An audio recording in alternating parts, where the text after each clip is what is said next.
In a world where spirits have made a fierce return and ghosts roam freely, the college entrance exam has transformed into a ghost-catching test. Successfully clearing an A-level ghost domain grants entry to top-tier universities, while clearing a B-level ghost domain ensures admission to prestigious universities.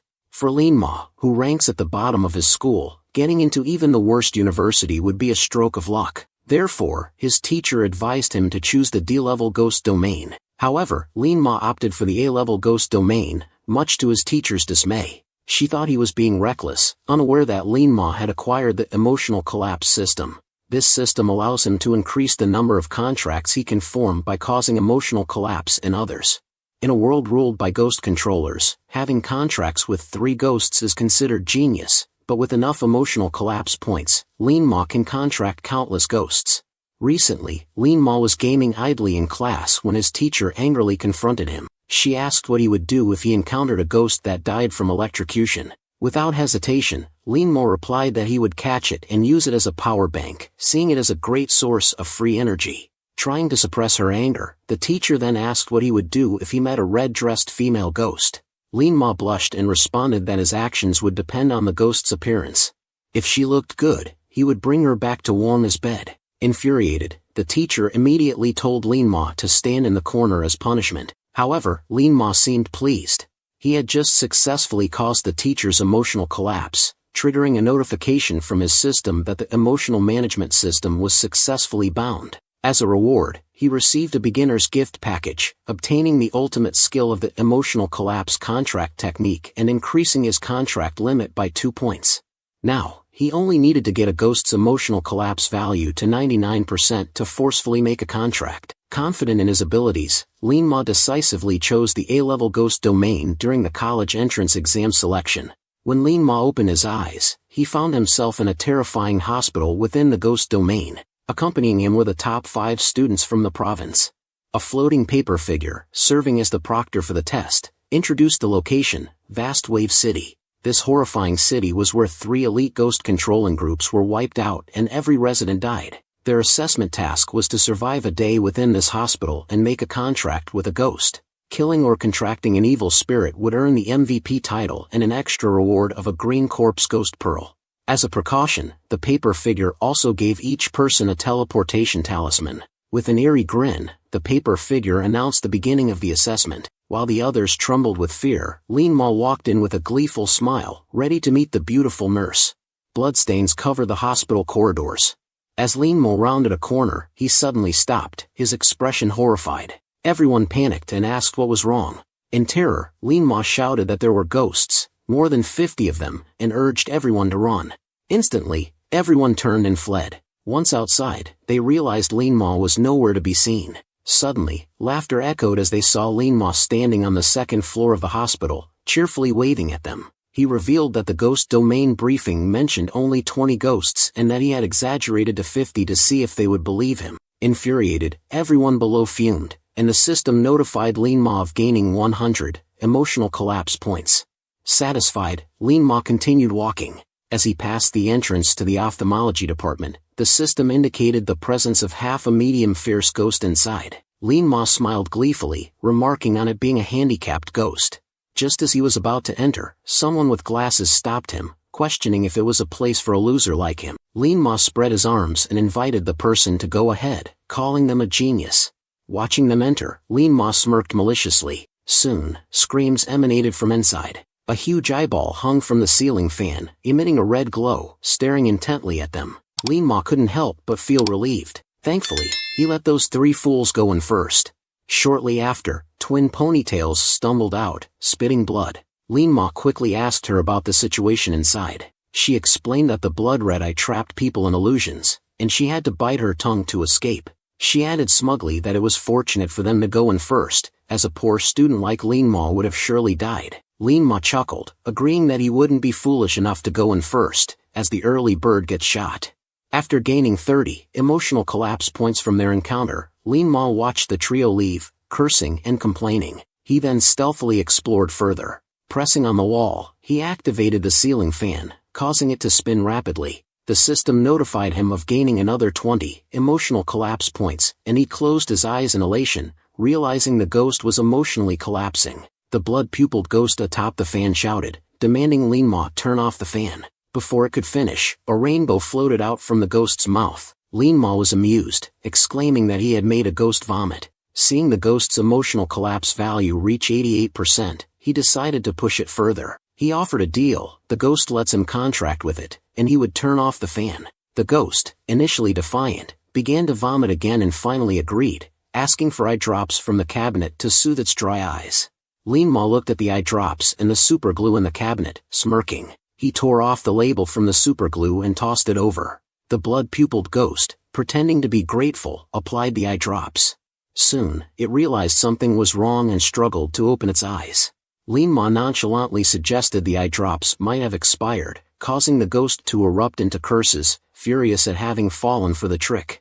The system notified Lin Ma that the blood-pupiled ghost's emotional collapse value had reached 99%, allowing him to forcibly contract. Without hesitation, Lin Ma initiated the contract. The system's voice echoed in the ghost's mind, indicating the contract's progress despite its vehement refusal. The ghost's mentality shattered as it was forcibly integrated into Lin Ma, transforming into a cloud of bloody mist that rushed towards Lin Ma's right eye, causing a burning sensation. Once the integration was complete, Lin Ma looked into a mirror and saw his blood-red eye. Lin Ma then checked the attributes of the blood-pupiled ghost, now an intermediate fierce ghost, integrated within him. To his surprise, the loyalty of the blood-pupiled ghost was only at 3%. Lin Ma was speechless, noting the low loyalty. The ghost roared in his mind, expressing its desire for freedom and lack of loyalty due to the forced contract, causing the loyalty meter to drop to 1%. The system then alerted Lin Ma, offering an exchange of 200 emotional collapse points for the first skill of any ghost. Without hesitation, Lin Ma made the exchange and acquired the pupil technique, blood prison illusion. This skill allowed him to trap enemies in an illusion of the blood prison, restricting their movement and causing continuous health loss when they looked directly into his blood pupil. Regaining this skill, the blood-pupiled ghost smirked, impressed by Lin Ma's actions, which increased its loyalty to 10%. Eager to test his new ability, Lin Ma quickly headed to the hallway. He discovered that he not only had night vision but also a broader field of view, making him feel he had truly hit the jackpot. Meanwhile, on the other side, the top students were struggling against the ghoul's attacks. Facing imminent defeat, the sly-eyed man suggested leading the ghoul to Lin Ma to use him as a distraction. Twin ponytails immediately agreed, seeing Lin Ma as a useful meat shield. At that moment, completely unaware of their plan, Lin Ma appeared. Without a word, the group ran towards Lin Ma. As the sly-eyed man passed by, he couldn't resist taunting with a smirk, implying Lin Ma's impending doom. Initially confused, Lin Ma soon realized what he meant when he saw several ghouls in pursuit. Instead of panicking, he felt a surge of excitement, seeing this as his moment to shine. Activating the pupil technique, blood prison illusion, Lin Ma shot out red ghostly beams from his eyes, instantly immobilizing the ghouls. Grinning mischievously, he seized a nearby chainsaw and confidently approached the trapped ghouls. The ensuing scene was intense as Lin Ma skillfully dispatched each ghoul with the chainsaw. Meanwhile, the three students watching from the stairs were awestruck and jealous, wishing they had faced the ghouls themselves. Lin Ma gained 40 emotional collapse points as he observed the frustrated trio. He turned back with a smile, ironically thanking them for inadvertently leading the ghouls to him, which allowed him to collect valuable ghost orbs.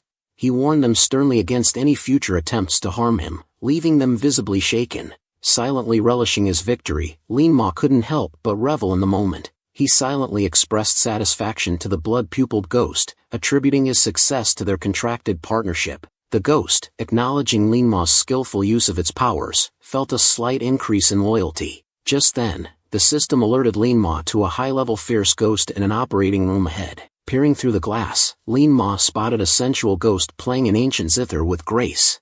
The blood-pupiled ghost's eye gleamed with interest, assessing the ghost's allure and attributes. Lin Ma, joining in the assessment, remarked on the ghost's captivating appearance. The blood-pupiled ghost's loyalty increased subtly as it found amusement in Lin Ma's comments, silently appreciating their mutual recognition as they observed the ghost's beauty. Suddenly, the sensual female ghost sensed something amiss and turned sharply in their direction. Startled by the presence of the big-breasted ghost playing the ancient zither in the operating room, Lin Ma turned to the blood-pupiled ghost for guidance. With a horrified expression, the blood-pupiled ghost warned Lin Ma of the ghost's potency, particularly the potentially deadly effects of her zither music with Sanskrit inscriptions. Despite the warning that the ghost was blind and could counter the blood-pupilled ghost's abilities, Lin Ma hesitated but was captivated by the allure of such a powerful and attractive high-ranking ghost. Determined to gain control over her, Lin Ma reasoned that inducing her emotional collapse and forcing a contract might be his only option. The blood-pupilled ghost urgently advised against provoking her, fearing the consequences, but Lin Ma, driven by his desire and ambition, brushed aside the warnings. He boldly pushed open the door to the operating room. The ghost immediately sensed his presence and demanded to know who was there. Reacting swiftly, Lin Ma improvised, claiming to be a doctor summoned to perform surgery on her. Initially skeptical, the ghost halted her zither playing as Lin Ma persuaded her with the scent of alcohol, convincing her of his identity. Delighted and trusting, she eagerly requested to proceed with the surgery. Lin Ma, seizing the moment, hurriedly prepared the surgical area, inviting her to lie down. He then produced a large syringe and informed the female ghost, "I'm going to administer anesthesia to you now. Are you prepared?" The female ghost complied, lying down obediently and stating, "I'm ready. Go ahead." Lin Ma felt a pang of guilt, questioning the morality of his actions. Yet, the allure of the situation erased any reservations he had. For the sake of my viewers, he thought, let's take the risk. He lifted the syringe and inserted it into the female ghost's arm. Maintaining his role, Lin Ma asked with concern, "Did that hurt?" The female ghost shook her head, indicating it didn't hurt. Lin Ma grinned mischievously at her response. "Good. I missed the vein, so I'll need to try again." He continued his procedure, muttering, "Why did your vein move? Your skin is too smooth. Let me try again." Missed again. "Trust me, I'm a professional." The syringe moved swiftly, like a sewing machine. Finally, the frustrated female ghost grabbed Lin Ma's hand, stopping him. "Congratulations to the host for gaining 40 emotional collapse points. Detection shows big-breasted ghost's emotional collapse has reached 50%. 49% more is needed for a forced contract." Lin Ma scratched his head apologetically, acknowledging his mistake. Outside the room, his classmates watched in disbelief. One male student whispered in disbelief, "Is he really performing surgery on a ghost? This guy's courage knows no bounds. Is he out of his mind?" Meanwhile, a female student widened her eyes, momentarily taken aback. She recalled a saying their teacher had once imparted, "Facing a ghost without fear is the key." Confronting the horror not only increases the chances of survival but can also turn it into a contracted ghost. Observing Lin Ma's audacious behavior, she couldn't help but reconsider who the real underachiever in their class was. Inspired by Lin Ma's boldness, both students decided to follow his lead in the hope of finding a suitable ghost to contract. Outside, the figure known as the Paperman observed silently through the window. Admiration flickered in his eyes as he watched Lin Ma's demeanor and tactics, sparking his curiosity and anticipation. Inside the operating room, the big-breasted ghost sighed and released Lin Ma's hand. "Stop with the needles, bro," she resignedly told him. "If you keep going, I'll end up full of holes. Just start the surgery." Lin Ma, now holding an electric saw, inquired, "So, what kind of surgery are you looking for? Gender reassignment or breast augmentation?" The big-breasted ghost shook her head, clarifying, "No breast augmentation. I actually suffer from gigantomastia. I need some tissue removed. Carrying them around is exhausting." Lin Ma, visibly intrigued, started up the saw playfully. "It's a shame to cut them off. How much are we talking about removing?" The ghost replied, "About half." In a dimly lit room, Lin Ma's eyes gleamed mischievously as he continued his relentless teasing. He posed mockingly, "So, shall we start with the left or right?" The big-breasted ghost, losing her patience, retorted sharply, "Are you insane? Surgery isn't done one-sided. It has to be balanced, both sides." The atmosphere crackled with tension as Lin Ma, wielding an electric saw, playfully maneuvered it close to her ear. "Should we cut from the top or bottom? Front or back? Maybe starting from behind is best," he mused aloud. Each taunt seemed to take its toll, as a digital voice announced, "Congratulations, the host has earned 40 emotional collapse points. Emotional collapse level is now 60%. Lin Ma, emboldened by his tactic, leapt onto the operating table, continuing to provoke. "Want it minimally invasive or scarred? Pain-free or excruciating? Oh, I forgot, you declined anesthesia, so you must love pain," he needled further. The voice chimed in again, "Congratulations, the host has earned 40 emotional collapse points. Emotional collapse level is now 70%. The big-breasted ghost seethed with fury, but Lean Ma persisted. Removing half is tricky. Why not remove it all? There's a hospital promotion, get a loyalty card. Finally pushed beyond her limits, the ghost erupted in a rage.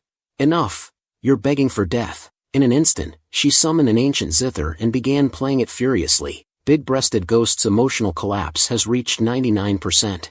You can choose to forcibly sign a contract. With a sly grin on his face, Lean Ma gestured confidently towards the furious female ghost. By now, she had completely lost her composure, her rage palpable. Without hesitation, Lean Ma calmly responded to her threats. With a swift and deliberate movement, he pointed a finger, initiating a mystical process. In an instant, the big-breasted ghost's form began to dissipate into ethereal mist, swirling and merging seamlessly into Lean Ma's left arm. Lean Ma studied the prominent M-shaped mark on his arm, his eyes filled with excitement. He understood it to be the distinct pattern that appeared once a ghost had been fully contracted. This mark meant that summoning the big-breasted ghost in the future would be as simple as touching it, akin to ordering fast food. Overflowing with confidence, Lean Ma reflected on his success in forcibly contracting with 2 ghosts already, with a slot still available for another. Suddenly, a furious roar echoed in his mind, accusing him of kidnapping a female ghost. Lean Ma chuckled to himself, recalling how the ghost had previously complained about the burdens of her large breasts. Now fused with him, he saw it as a way to alleviate her troubles, remarking that reducing her size would be a waste when many couldn't achieve such proportions even with papaya consumption. The big-breasted ghost seethed with anger, threatening to retaliate with a basketball. Nearby, the blood-pupiled ghost observed the wobbling basketball with reluctance, muttering about Lean Ma being a troublemaker. Ignoring the ghost's comments, Lean Ma proceeded to open the attribute panel of the big-breasted ghost. Much to his satisfaction, he discovered that as an advanced fierce ghost, her initial loyalty stood at an impressive 20%. Lean Ma smirked to himself, reflecting on the irony that despite her verbal resistance, her actions suggested a hidden affection. He speculated that she saw their fusion as a potential means to escape the confines of ghostly existence. Examining the detailed 300 points displayed on the attribute panel, Lean Ma delved deeper into its intricacies. Lean Ma came to understand that ghosts were classified into various levels like fierce ghost, malevolent spirit, evil spirit, and wicked spirit, each stage divided into beginner, intermediate, and advanced levels. At the stages of fierce ghost and malevolent spirit, they could activate only one skill. Upon reaching the level of evil spirit and beyond, they gained the ability to activate and upgrade a second skill. Deciding swiftly, Lean Ma chose to activate the big-breasted ghost's primary skill without hesitation. With a simple command, he initiated the exchange. Exchange successful for big-breasted ghost's skill 1. In response, the ghost acquired the skill known as the Sanskrit sound claims life. Immediately, a ghostly aura spread through the area, accompanied by the appearance of an ancient zither in the big-breasted ghost's hands. Lean Ma's eyes sparkled with excitement as he read through the skill description. He marveled at its power. It could use the zither's melody to disrupt enemies' minds, induce group stun effects, and, remarkably, deliver a fatal blow when an enemy's health dropped below 5%. The newly acquired skill, the Sanskrit sound claims life, left Lean Ma in awe of its exceptional crowd control and lethal potential, surpassing even the effectiveness of blood prison illusion. While the latter could immobilize opponents, they retained their mental faculties and control over their contracted ghosts. In contrast, the stun induced by Lean Ma's skill not only paralyzed but also clouded the enemy's minds, making them vulnerable and unable to respond effectively, a profound tactical advantage in battle. Its ability to deliver a killing blow when the opponent's health dipped below a critical threshold further underscored its potency. Armed with such a formidable skill, Lean Ma realized the necessity of contracting a ghost capable of delivering powerful damage.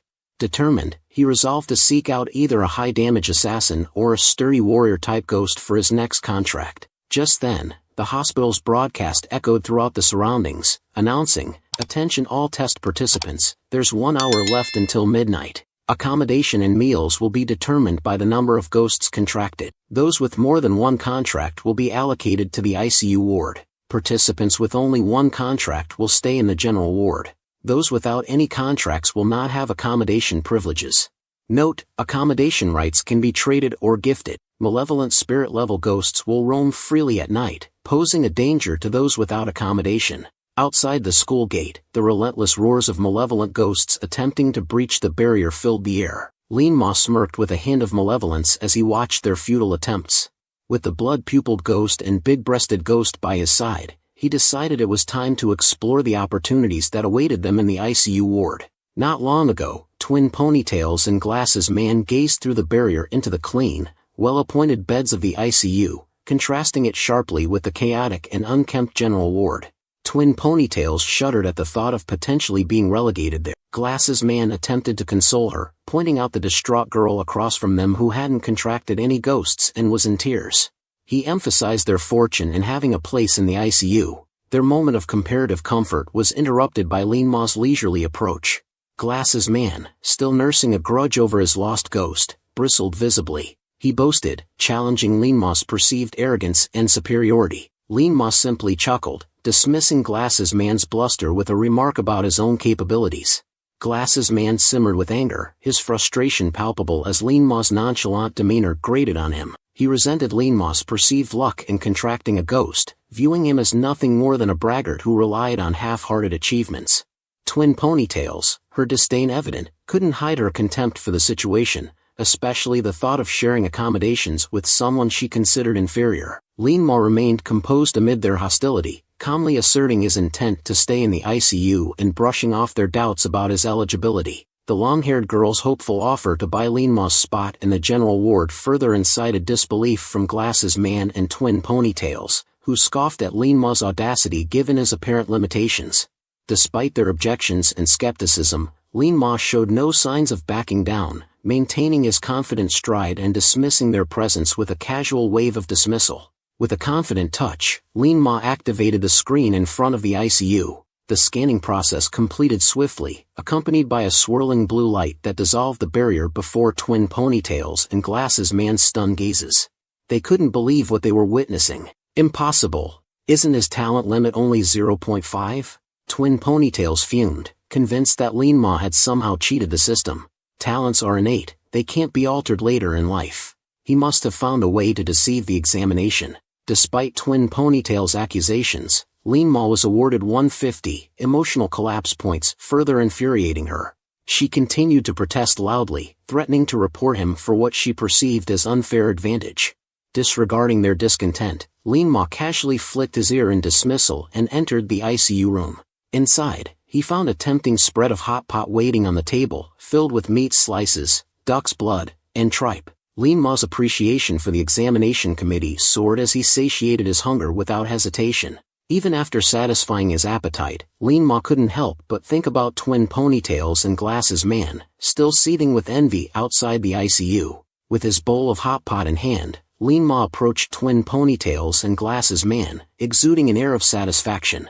Their faces contorted with rage and envy as Lin Ma flaunted his enjoyment of the delicious meal they couldn't access. He teased them about the quality of the food inside the ICU, emphasizing its superiority over what was available outside. Glasses Man, fueled by frustration, shouted offers to buy Lin Ma's room with promises of $10,000, while Twin Ponytails, visibly drooling at the thought of the hot pot, demanded Lin Ma trade places with her. Lin Ma responded with undisguised disdain, scoffing at their attempts to negotiate or buy their way into his position. He made it clear that his comfort and privilege were non-negotiable, focusing instead on maximizing his advantages within the test environment. Twin Ponytails seethed with suppressed rage, her frustration palpable as she tried to negotiate for Lin Ma's room. Her threat, invoking her father's position in the security bureau, was intended to intimidate Lin Ma into compliance, but he remained unmoved. Beside her, Glasses Man, ever eager to curry favor with Twin Ponytails, echoed her sentiments with a warning directed at Lin Ma. His loyalty was palpable, driven by a desire to impress and protect Twin Ponytails' interests. Lin Ma, observing their reactions, devised a cunning plan. He approached the barrier with a smirk, knowing how to manipulate Glasses Man's loyalty to his advantage. By offering a proposition that would set Glasses Man against Twin Ponytails, Lin Ma stirred up immediate anger and tension between the two. Glasses Man, infuriated by Lin Ma's proposal, clenched his fists and vowed retaliation. Unexpectedly, Twin Ponytails grabbed him, holding him back.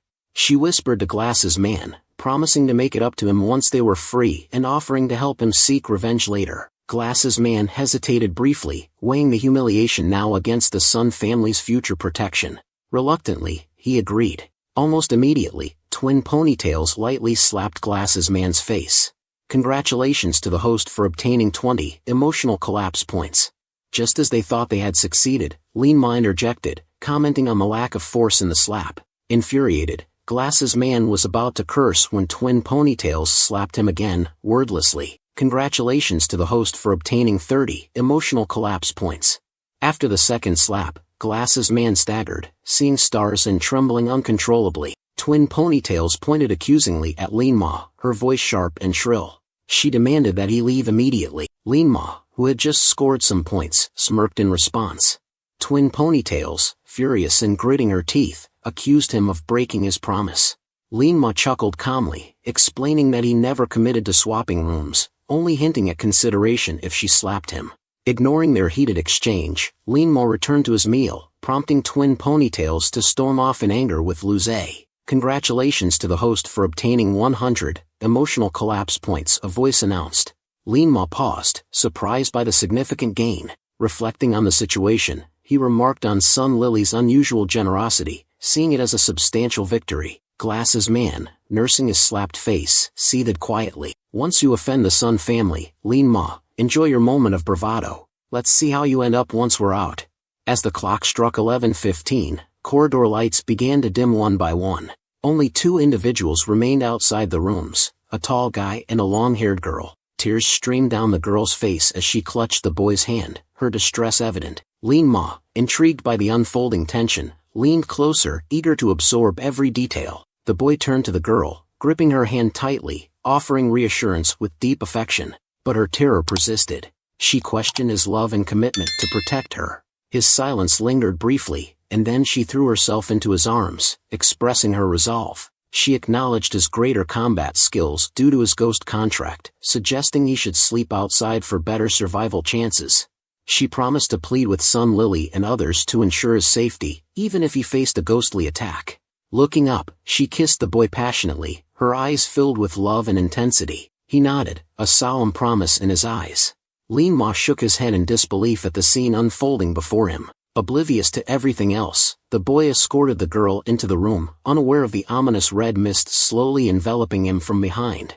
Not long after, Lean Ma lay down and quickly fell asleep, his loud snoring reverberating through the walls and into the regular ward next door. Twin ponytails, clearly irritated, clenched her fists tightly. Glasses Man seized the opportunity to fan the flames, insinuating that Lean Ma must have cheated to secure such a good spot despite his terrible grades. He suggested that Lean Ma's refusal to swap spots was a deliberate attempt to see her humiliated. Growing angrier by the second, Sun Lily, with her eyes narrowed maliciously, vowed to make Lean Ma pay once she got out. Her disgust was evident as she screamed about the dried blood covering the bed, questioning how she was supposed to sleep on it. Proving himself a true bootlicker, Glasses Man immediately removed his shirt to lay it over the bed, offering a cleaner surface for her to rest. Appreciating his thoughtful gesture, twin ponytails smiled and promised to help him get revenge once they were out. Meanwhile, in the corridor, Wu Kun nervously checked his watch, hoping time would pass quickly. If he could make it until dawn, he would be free. Suddenly, a roar echoed from the far end of the corridor, causing him to jump in fright. From the darkness, the sound of thumping footsteps approached, and amidst the ghostly atmosphere, a pair of blood-red eyes appeared. A towering figure, over 2 meters tall, wearing a horrifying mask and wielding a chainsaw, emerged, a fierce ghost. The ghost growled constantly, expressing a hunger for human flesh. Wu Kun was instantly drenched in cold sweat, realizing he was facing a malevolent spirit-level chainsaw ghost. Despairing, he lamented his inexperience and inability to deal with such a threat. However, the chainsaw ghost advanced steadily, forcing Wu Kun to retreat. Backed into a corner with no escape, Wu Kun decided to confront the threat head-on. He pressed his arm and called out for the broken axe ghost. In response, a ghostly face emerged from his arm, accompanied by an eerie mist. A ghost wielding a broken axe materialized before him. The broken axe ghost, rudely awakened in the middle of the night, looked irritated and glared menacingly at Wu Kun. Before he could voice his annoyance, the roaring of a chainsaw approached. The chainsaw ghost, brandishing his weapon, charged forward, shouting his insatiable hunger for meat. The broken axe ghost, now fully alert, looked terrified and questioned Wu Kun about his chances of victory. With no other options, Wu Kun directed the broken axe ghost to confront the oncoming threat with a determined thought. The clash between the chainsaw and the massive axe produced a loud clang and sparks flew everywhere. People in the general ward, awakened by the commotion, watched in horror as the broken axe ghost was repeatedly knocked back in the corridor. A male student turned and shouted to a long-haired girl hiding under her blanket, pointing out that the boy in danger was her boyfriend and questioning her lack of intervention. Unexpectedly, the girl pulled her blanket over herself and lay back down, distancing herself from the situation and repeatedly mumbling that she didn't know him and didn't want to be involved. Her shameless act left everyone speechless. At that moment, Lin Ma, fully dressed, chuckled and approached the barrier. He mused to himself about whether the chainsaw ghost was worth making a pact with. Suddenly, a painful scream echoed through the corridor as the chainsaw ghost stomped heavily on the head of the broken axe ghost. The whirring of the chainsaw grew louder, slicing through the arm of the struggling broken axe ghost, who was unable to move. With a couple of crunches, the arms were sawed off. In his excitement, the chainsaw ghost picked up the severed arm and began chewing, only to spit it out in disgust after a few bites, declaring that ghost meat tasted terrible and that he wanted fresh meat. Raising his chainsaw, the chainsaw ghost swung it towards the neck of the broken axe ghost. Before a scream could be emitted, the head was severed and rolled directly to Lin Ma's feet. Instead of being frightened by the sight, Lin Ma was filled with excitement. He admired the chainsaw ghost's ferocity, noting how quickly it had taken down the broken axe ghost. The chainsaw ghost's tall, massive frame, impressive health, and high attack power made it an ideal candidate for a pact. Lin Ma, possessing the blood-pupiled ghost's blood realm illusion and the big-breasted ghost's stun, had two control skills but lacked a warrior ghost who could tank and attack. The chainsaw ghost seemed to be the perfect fit. Lin Ma contemplated forming a pact with him after dawn. Meanwhile, having effortlessly defeated the broken axe ghost, the chainsaw ghost roared his hunger for flesh and continued to approach Wu Kun, cornering him like an eagle catching a chick. Realizing the imminent danger, Wu Kun snapped back to reality and screamed for Xiao Qian to open the door and get someone to save him. Inside the ward, Xiao Qian, paralyzed by fear, trembled under the blanket, murmuring to herself that she couldn't hear anything and didn't want to be involved. Watching this ironic scene unfold, Lin Ma sighed, reflecting on the nature of love between Wu Kun and Xiao Qian. On the other side, Wu Kun continued to frantically call for help, but no one responded. The chainsaw ghost, drawing nearer, could smell the fresh scent of Wu Kun's flesh. Swinging his chainsaw, he aimed directly at Wu Kun. With no choice left, Wu Kun stopped his cries, took a deep breath, and tried to dodge the attack. However, the death of his contract ghost had significantly weakened him. After dodging another attack from the chainsaw ghost, Wu Kun desperately lunged, attempting to slip between the ghost's legs. Unfortunately, the chainsaw ghost responded quickly, lifting his knee and landing a heavy blow on Wu Kun. The impact sent Wu Kun flying, crashing into a wall and coughing up a mouthful of blood. The fresh scent of blood in the air made the chainsaw ghost even more restless. Spotting Wu Kun sitting on the ground, weakened and defenseless, the chainsaw ghost raised his chainsaw, aiming for Wu Kun's arm.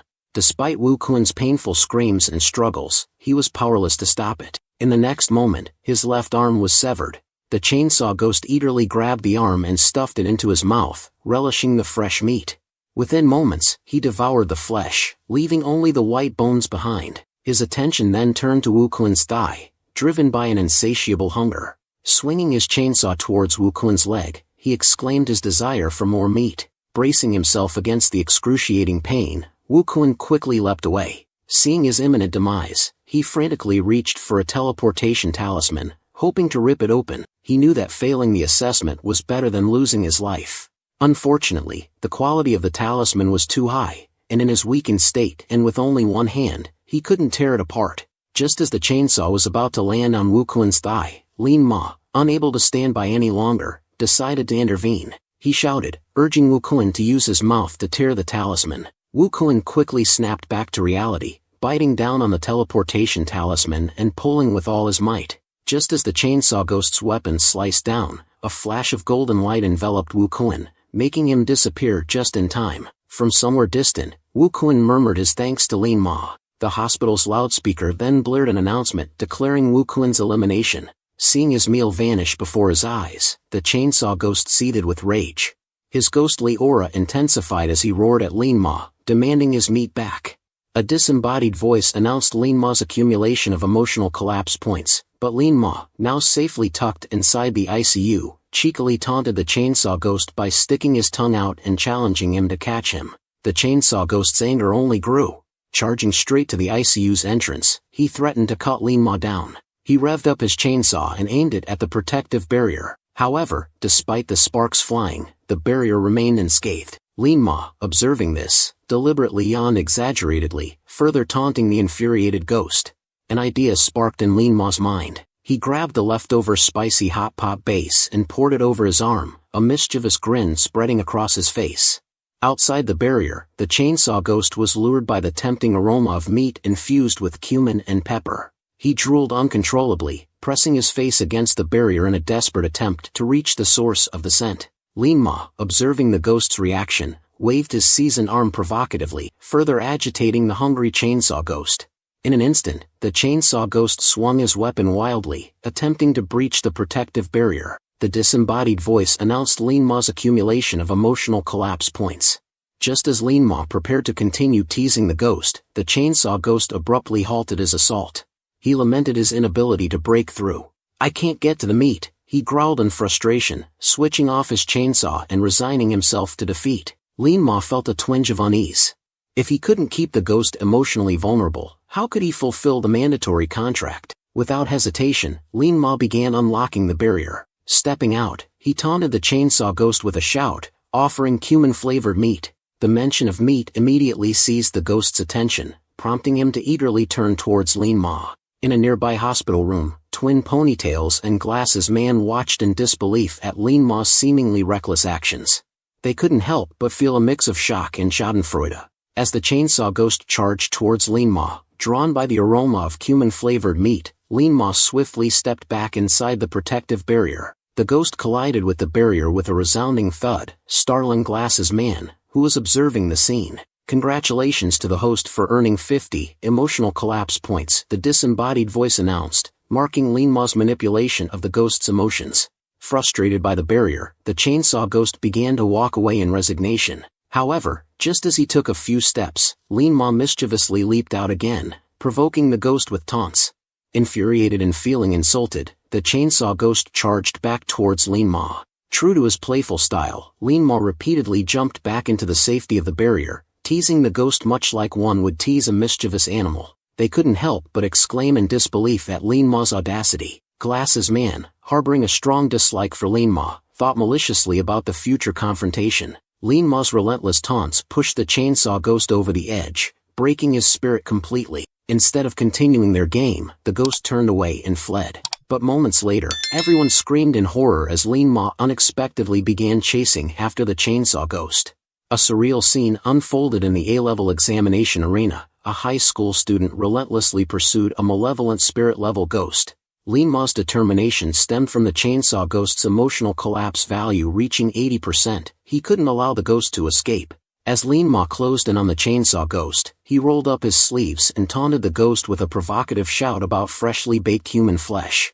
The enticing aroma made the chainsaw ghost tremble with desire. Without hesitation, the ghost revved up his chainsaw, aiming directly at Lin Ma with rage and determination. In the next moment, Lin Ma's expression shifted as he activated his pupil technique, blood prison illusion.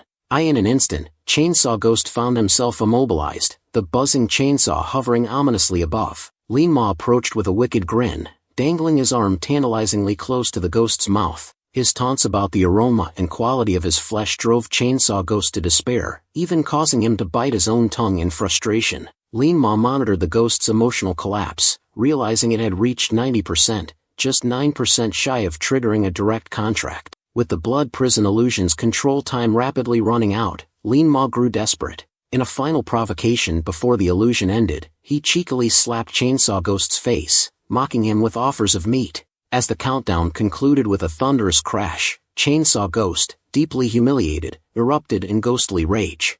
He swore vengeance and threatened Lin Ma's life vehemently. Detecting the ghost's emotional collapse had peaked at 99%, an option to forcibly contract with him appeared. The moment Lin Ma saw the system prompt, his excitement peaked as he swiftly initiated the contract. In an instant, a commanding voice resonated in Chainsaw Ghost's mind, presenting the terms of the contract. Despite Chainsaw Ghost's protests and confusion, the agreement was finalized abruptly, and he was absorbed into Lin-Ma's arm as ghostly energy. Grinning widely, Lin-Ma admired the newly acquired chainsaw tattoo on his arm, reveling in the success of his third contracted ghost.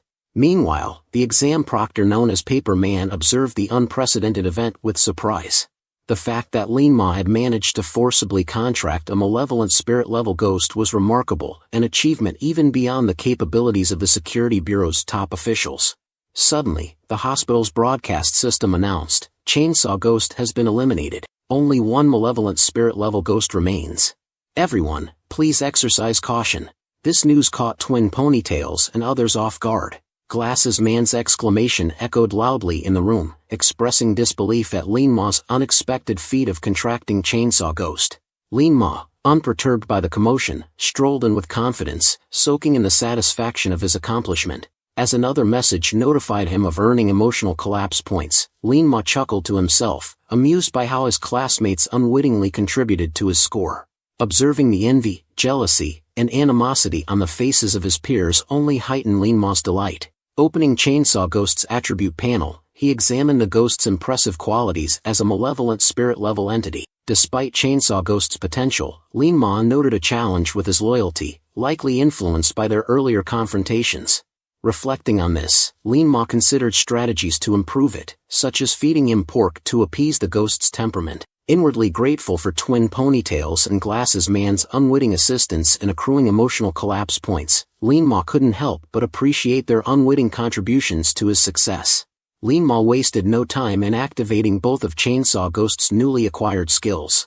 As the system congratulated him on acquiring them, Lin-Ma couldn't help but admire their potential. The first skill, Bloodthirsty, promised to enhance Chainsaw Ghost's attack power based on the damage he sustained, offering a strategic advantage in combat. The second skill, Chainsaw Frantic Dance, provided Lin-Ma with an area of effect attack capability, bolstering his tactical flexibility. Reflecting on these newfound abilities, Lin-Ma felt confident that his weaknesses had been significantly addressed. With Chainsaw Ghost now capable of crowd control and damage absorption, Lin-Ma believed his combat prowess had surpassed that of most of his peers. However, he acknowledged a crucial downside: his current status as a first-level ghost master limited his ability to fully control a malevolent spirit-level ghost like Chainsaw Ghost. Typically, such ghosts were managed by second-level ghost masters, and controlling one posed risks, especially in terms of loyalty and control. Aware of these challenges, Lin-Ma resolved to prioritize increasing Chainsaw Ghost's loyalty upon returning. It was moments later that Lin-Ma yawned loudly and collapsed onto his bed, feeling satisfied with his accomplishments.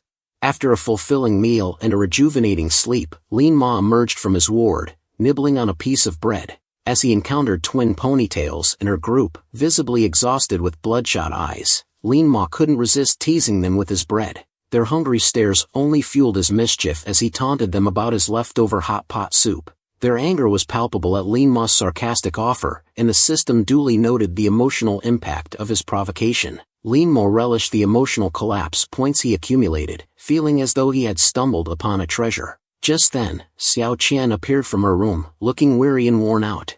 The group's attention immediately turned to her, their gazes accusatory and sharp. Lin-Ma seized the opportunity to mock her, pointing out the blood on the floor and needling her about her previous actions. To his surprise, Xiao Qian responded with disdain, defending her actions and deflecting any blame directed at her. Lin-Ma's indignation flared as he confronted Xiao Qian's shameless response. He didn't hold back, reminding her sharply of her empty promises and the lack of action when Wu Kun was in peril. His words hit home, visibly paling her face as the system awarded him emotional collapse points for his cutting remarks. With disdain, Lin-Ma likened her to a QR code, unreadable without closer inspection, and challenged her now that she no longer had Wu Kun's protection. As tension lingered, a sudden announcement shattered the moment. A figure resembling a paper cutout materialized in the sky above the hospital, introducing a daunting twist to the A-level assessment, Battle Royale mode. A mid-level malevolent spirit and 3 initial-level fierce ghosts were set loose to hunt the participants until noon. The news struck everyone with disbelief and apprehension. Even Chainsaw Ghost, feared for his malevolence, was only an initial-level spirit. Their contracted ghosts, all initial-level fierce ones, collectively seemed no match for the mid-level malevolent spirit they now faced. Yellow Hair, the most timid of the group, began to shiver. Hesitantly, he suggested they run, but Twin Ponytails shot him a dismissive glance. Run? Where to? What if we stumble right into the den of that malevolent spirit? Just then, Lin Ma noticed a ghastly ghost creeping up behind Xiao Qian. Its crimson tongue extended, inching closer to her head. To Lin Ma's astonishment, nobody else seemed to notice, too engrossed in their argument. The ghost, with its two sets of rimmed eyes, was about to strike when Lin Ma realized his unique ability to see invisible spirits, gained from merging with the blood-pupilled ghost. Testing his newfound skill by covering his right eye, the ghost vanished from view. Dang, it's an invisible spirit. It can cloak itself, Lin Ma exclaimed, grateful for his merge with the blood-pupilled ghost. He couldn't help but marvel at its power. The blood-pupilled ghost responded modestly, it's just a basic ability. Keeping an eye on the invisible spirit, Lin Ma slowly backed away, calling out to Twin Ponytails and the others, you were wondering where the ghost is, right? It's right behind you. But they seem to have developed a sort of Lin Ma syndrome. In a room where disbelief overshadowed any trust in Lin Ma's words, annoyance filled the air as they dismissed his warnings as nonsense.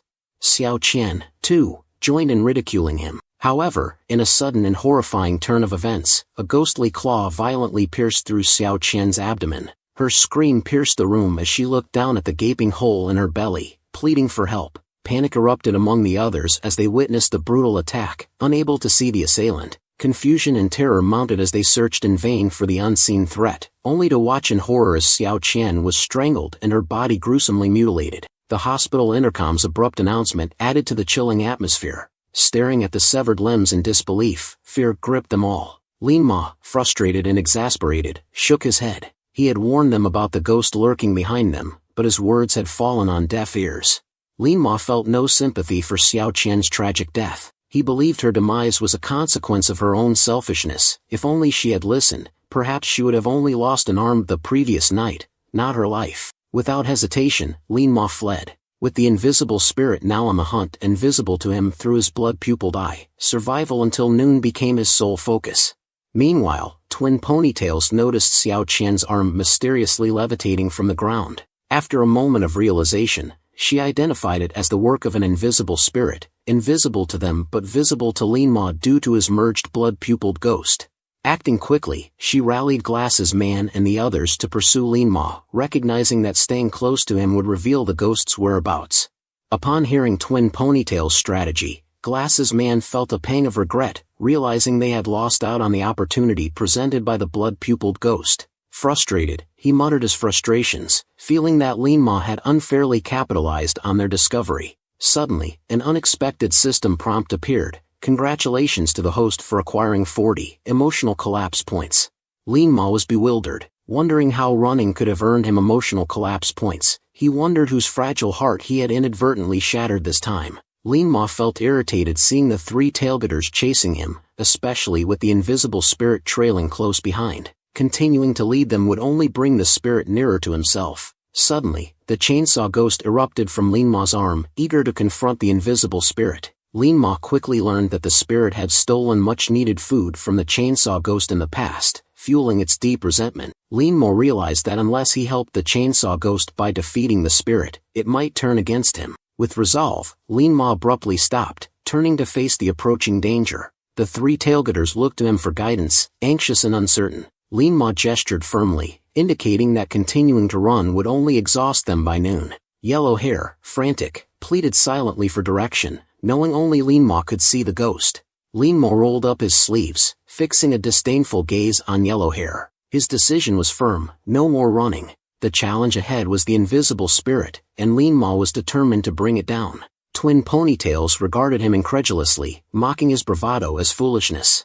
They warned him of the spirit's formidable power, beyond what even seasoned teachers could handle. Glasses Man, with a malicious smirk, saw opportunity in Lin Ma's peril, hoping he'd meet his end and clear the path to MVP status uncontested. Suddenly, with a whoosh, the invisible spirit materialized before them. Lin Ma braced himself as it swiftly lunged from the ceiling towards him, jaws gaping wide. His right eye narrowed in focus, ready to deploy the pupil technique. But in an instant, the spirit vanished, reappearing behind him with alarming speed. Lin Ma's heart raced with realization, its movements were almost teleportation-like. Before he could react, its claws were poised to strike, threatening to crush his skull like a watermelon. Twin Ponytails and the others shut their eyes, fearing Lin Ma's imminent demise. Above the hospital, paper figures silently recorded every detail, transmitting the scene back to the real-world assessment command room. Assessing teachers monitored the unfolding drama with concern. Buzzcut teacher's brow furrowed as all 7 students in his designated area faltered. Casualties were grim with 4 injured and 3 fatalities. White-haired teacher sighed heavily, lamenting the dearth of capable candidates nowadays. Meanwhile, leggy female teacher, her focus unwavering, continued to scrutinize the screen. Curious, Buzzcut teacher queried teacher Amen about her students' progress. Amen nonchalantly revealed that 4 were still undergoing assessment, prompting surprise from Buzzcut teacher who acknowledged the rarity of such persistence. However, Amen's sigh hinted at disappointment. Her student, Lin Ma, was recklessly facing the malevolent spirit head-on. The buzzcut and white-haired teachers gathered around the screen as Lin Ma boldly turned to confront the invisible spirit, now enhanced by his contracted ghost. Buzzcut teacher, concerned, sensed overconfidence in Lin Ma's daring strategy. The white-haired teacher, despite admiration for Lin Ma's courage, harbored reservations about his chances against the overwhelmingly powerful invisible spirit. Amen expressed regret over what she saw as squandered potential. Meanwhile, inside the hospital, Twin Ponytails and the others were dumbfounded to witness Lin Ma emerge unscathed. Swiftly summoning the big-breasted ghost, Lin Ma invoked the Sanskrit sound claims life technique, freezing the invisible spirit mid-air. Yellow hair voiced confusion over Lin Ma's ability to contract multiple ghosts, given his supposed limit of 0.5. Glasses Man, incredulous, questioned if the contract limit could be exceeded, calculating Lin Ma's apparent total at 1.5 with both ghosts. Secretly pleased by Lin Ma's supposed disadvantage, Glasses Man smirked, noting his own higher limit of 2. However, Lin Ma had a surprise in store. With a slight smile, he activated the chainsaw pattern, summoning the towering chainsaw ghost with a beep. Eager for vengeance, the chainsaw ghost revved its weapon, terrifying the immobilized invisible spirit into frantic struggle. Lin Ma directed the ghost forward with determination, commanding it to strike. In a flash, the hungry chainsaw ghost swung its weapon at the invisible spirit. The hard exterior of the invisible spirit couldn't withstand the full-blown rage of a foodie. Chainsaw Ghost furiously slashed at the invisible spirit, his chainsaw buzzing loudly. Flesh flew everywhere, and in no time, under Lin Ma's stunned gaze, the invisible spirit's health was reduced to below 5%. The next moment, the killing skill the Sanskrit sound claims life was triggered, causing the invisible spirit to explode on the spot. It turned into an intermediate-level malevolent spirit pearl that fell to the ground, and Chainsaw Ghost's loyalty increased by 20%, bringing it to 25%. The system's notification made Lin Ma overjoyed. Reflecting on Chainsaw Ghost's motivation driven by appetite, Lin Ma thought, this Chainsaw Ghost is really driven by his appetite. His moods are solely based on whether he has meat to eat or not. When we get out, I should buy him some pork. That will surely skyrocket his loyalty. Pleased, Lin Ma picked up the spirit pearl from the ground, realizing that selling it would get him enough pork to feed Chainsaw Ghost for a long time. It was as if the invisible spirit was repaying its debt to Chainsaw Ghost. With a light command of mission accomplished, Lin Ma recalled both the big-breasted ghost and Chainsaw Ghost. Only now did Twin Ponytails and the others realize that Lin Ma had contracted the Chainsaw Ghost. The face of the man with glasses turned ashen instantly. The contracting talent he had always been proud of had been surpassed by Lin Ma, which was more painful to him than death. Twin Ponytail's remark further added insult to injury. Lin Ma had even activated the ghost's skills. Lin Ma's talent and insight instilled a strong sense of threat in Twin Ponytails. She looked at his silhouette, her eyes flashing with a hint of malevolence. She thought, having offended Lin Ma in this assessment, I can't let him grow any stronger. Otherwise, he will become a major threat in the future. Meanwhile, Lin Ma's impressive performance left the teachers in the command room astounded. This kid contracted 3 ghosts in a single day. He's almost on par with the big shots from the military district. Moreover, he activated their skills and managed them so proficiently in battle. Such a promising talent. The cropped-hair teacher, with an embarrassed look, self-mockingly commented on how he had underestimated Lin Ma. The white-haired teacher, who had always held Lin Ma in high regard, was full of praise, openly stating that Lin Ma's performance could now be compared to that of Gao Shishir, the genius daughter of the director of the Security Bureau. Just then, the minister walked in. After the teachers hastily briefed him on Lin Ma's assessment performance, the minister specifically instructed teacher Amin to personally contact Lin Ma at his school once the assessment concluded. They wanted to prioritize Lin Ma's development and training. Back in the hospital, Lin Ma stood leisurely on the rooftop, gazing at the city that had become a realm of ghosts. The pervasive scent of blood and the ghosts roaming every street didn't frighten him. Instead, they filled him with excitement and anticipation. He fantasized about a future where he would contract all these ghosts, ultimately becoming a paramount figure in this world. The unease he felt since his sudden transition into this world had now completely vanished. As the clock struck 12, the paperman appeared at the hospital's entrance to announce the end of the assessment and the time to tally the results. Wu Kun and Xiao Qian, having dropped out midway, scored 0 points. Yellow Hair contracted 1 fierce ghost-level ghost but did not kill any, resulting in a score of 60 points. Glasses Man contracted and killed 1 fierce ghost-level ghost, earning a score of 70 points. Sun Lily contracted 1 fierce ghost-level ghost and killed 2, obtaining a score of 80 points. Turning to Lin Ma, the paperman declared his results. Lin Ma had contracted 2 fierce ghost-level ghosts and 1 malevolent spirit-level ghost, and killed 5 fierce ghost-level ghosts and 1 malevolent spirit-level ghost, achieving a score of 90 points. Lin Ma was announced as the MVP of the assessment and was handed a blue ghost pearl. Lin Ma accepted the green corpse ghost pearl with satisfaction, aware that it would upgrade the blood-pupilled ghost and activate a second skill. The blood-pupilled ghost had already proven invaluable during the assessment. Lin Ma casually tossed the precious pearl into a garbage bag, provoking envy from Glasses Man and Yellow Hair. After declaring the results, the paperman chanted a spell, and his body was engulfed in flames. A massive ring of fire surrounded the group. Lin Ma took one last look at the hospital before the flames dissipated, initiating their teleportation away. Back in the real-world classroom, Teacher Zhou anxiously prayed for her students' safe return. The teleportation screens on the desks lit up, signaling their arrival. Her relief quickly turned to horror and tears as she witnessed the gruesome sight in front of her. Students who teleported back were wailing in agony. Some were missing arms or legs, while others clutched their eyes, screaming for help. One student, covered in blood, lay painfully on the ground, reaching out to Teacher Zhou, begging for assistance. Without hesitation, Teacher Zhou rushed out of the classroom to get help. The rescue team, already stationed at the school, immediately brought in stretchers and began providing emergency care to the injured students. Teacher Zhou then began tallying the casualties. Out of those who passed the assessment, only 20 made it back, and among them, 10 were seriously injured. She was stunned to see Lin Ma returning unscathed from an A-level ghost domain. She hurried over to him to check for injuries. Seeing his dazed and unresponsive demeanor, she thought Lin Ma might be mentally traumatized.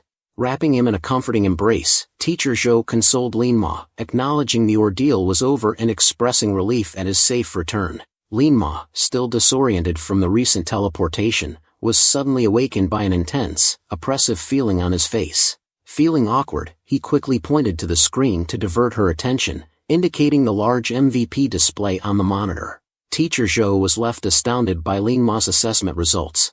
She couldn't believe that the student who always scored the least and was the perpetual tailender of the class had managed to get the MVP of the A-level ghost domain. Her shock quickly turned to pride and delight as she enthusiastically patted Lin Ma, praising him for his achievement and calling him the student with the most potential. Hearing this, Lin Ma smirked, reminding her that just yesterday she had asked him to leave the class and stand outside as punishment. Teacher Zhou's attention was then drawn to the garbage bag on Lin Ma's desk. Curiously, she asked what was inside the bag. Casually, Lin Ma replied that these were treasures he had stripped from the dead in the haunted hospital. Zhou's eyes widened in surprise, realizing he had not only survived the terrifying assessment but also managed to snag the MVP title while collecting valuable items.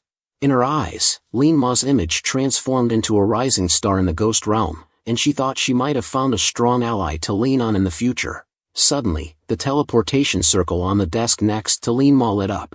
Amidst the wails and cries, Lin Ma spotted his classmate, Black Little Fat, comfortably snoring away. Cold sweat formed on Lin Ma's forehead as he wondered if Black Little Fat had slept through the entire day in the ghost domain. He glanced at Black Little Fat's results and immediately gave a thumbs up. D-level ghost domain chaotic junkyard, score, 60 points. Lin Ma thought to himself, truly the king of coasting in our class. To go through the ghost domain assessment unscathed and teleport back while still asleep, only you could pull that off. Lin Ma promptly tried to wake up Black Little Fat with a pat. However, realizing the depth of his slumber, he resorted to his ultimate move. Pulling out a few $100s, Lin Ma called out to Black Little Fat, prompting him awake with a start, eagerly asking about food. Lin Ma couldn't resist teasing his friend about the drool around his mouth, jokingly comparing him to the chainsaw ghost from a past life. As they prepared to celebrate at a barbecue restaurant, Lin Ma's phone rang. It was his father calling. Lin Lan's concerned voice came through, asking about Lin Ma's exams and university prospects. Lin Ma proudly informed him that he had achieved the MVP title in the A-level ghost domain assessment. Lin's father reacted with excitement, marveling at his son's achievement and joking about auspicious signs. Lin's mother, Anshuang, expressed her pride and joy, stating confidently that no one could criticize her son's academic abilities now. She assured Lin Ma that if he needed financial support, they would manage by selling wheat and sending him the money. It's strange that his sickle was dripping with fresh blood. Lin Ma quickly reassured them that he had found many jewels in the ghost domain and reminded them to hire a harvester for their vast 40 acres of wheat. Meanwhile, in a remote field in the mountains, Lin Ma recalled his simple and honest farmer parents glaring menacingly at a row of severed heads on the ground, their scythes also dripping with fresh blood. A man in black, lying on the ground, cursed them defiantly. "Damn you! The Security Bureau will never let you remnants go." Upon hearing this, Lin's father's face darkened instantly. With a swift motion, he slashed the man's neck with his scythe, proclaiming his defiance against the Security Bureau. Lin's mother, looking at the scattered heads, voiced her concerns about the risk of discovery. Lin's father reassured her, mentioning the expanded search efforts by the Security Bureau and his readiness to visit the provincial city if needed. Lin's mother appeared puzzled, questioning her husband's intention to visit the provincial city and potentially cause trouble for their son. In a burst of manic laughter, Lin's father expressed his fierce determination to confront and eliminate the Security Bureau there. The family seemed eccentric. Lin Ma, unaware of his parents' activities, was enjoying a feast with Black Little Fat, confidently ordering 200 skewers but suddenly feeling uncertain if his earnings from the ghost realm would suffice. As Little Fat voraciously devoured meat, he revealed how he had quickly contracted with a trash can ghost upon arrival and hid in a trash can to sleep for a day, explaining his intense hunger. Lin Ma was amazed by Little Fat's unconventional approach. "Impressive. No wonder you have that distinct smell." Little Fat smirked, hinting at the potential separation as Lin Ma prepared for his next steps. Lin Ma waved casually, acknowledging his uncertain future despite being ranked last in theoretical courses throughout school. He felt indifferent about which school he might attend, confident in his own abilities. Suddenly, Little Fat pointed eagerly at the TV, drawing Lin Ma's gaze to a broadcast featuring Gao Shishir, the daughter of the Safety Bureau director. She effortlessly defeated two high-level malevolent spirits, her appearance marked by long, flowing hair in a butterfly knot, pale skin, and eyebrows curved like willow leaves. Her eyes radiated pride. Lin Ma sneered with jealousy, downplaying Gao Shishir's achievements. What's so special about her? With a father like hers, I could do better. Little did Lin Ma know, his father held a deep grudge against Gao Shishir's father. Witnessing his idol being insulted, Little Fat quickly grew defensive, stating that Lin Ma's bitterness stemmed from envy. He lamented their status as poor losers unworthy even to compare to her. Lin Ma, observing his friend's infatuation, couldn't help but express irritation, pointing out Little Fat's futile 3-year pursuit of Tank and mocking his sycophantic behavior, which had led to nothing. Little Fat's embarrassment was palpable, his face darkening at the reminder of this humiliating past.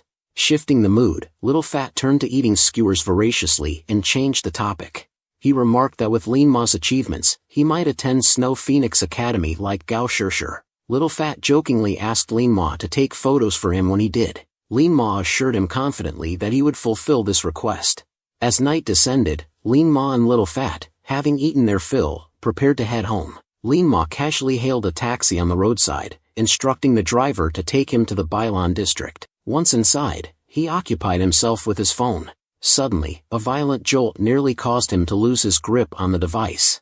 Glancing out, Lin Ma realized they were veering away from Bailan district into a desolate area. Alarmed, Lin Ma insisted the driver stop, but instead of complying, the driver flashed a sinister smile. Dread crept over Lin Ma as he realized he had unwittingly boarded a rogue taxi. Before he could react, the car screeched to a halt, executed a swift 180-degree turn, and Lin Ma was forcefully pulled out.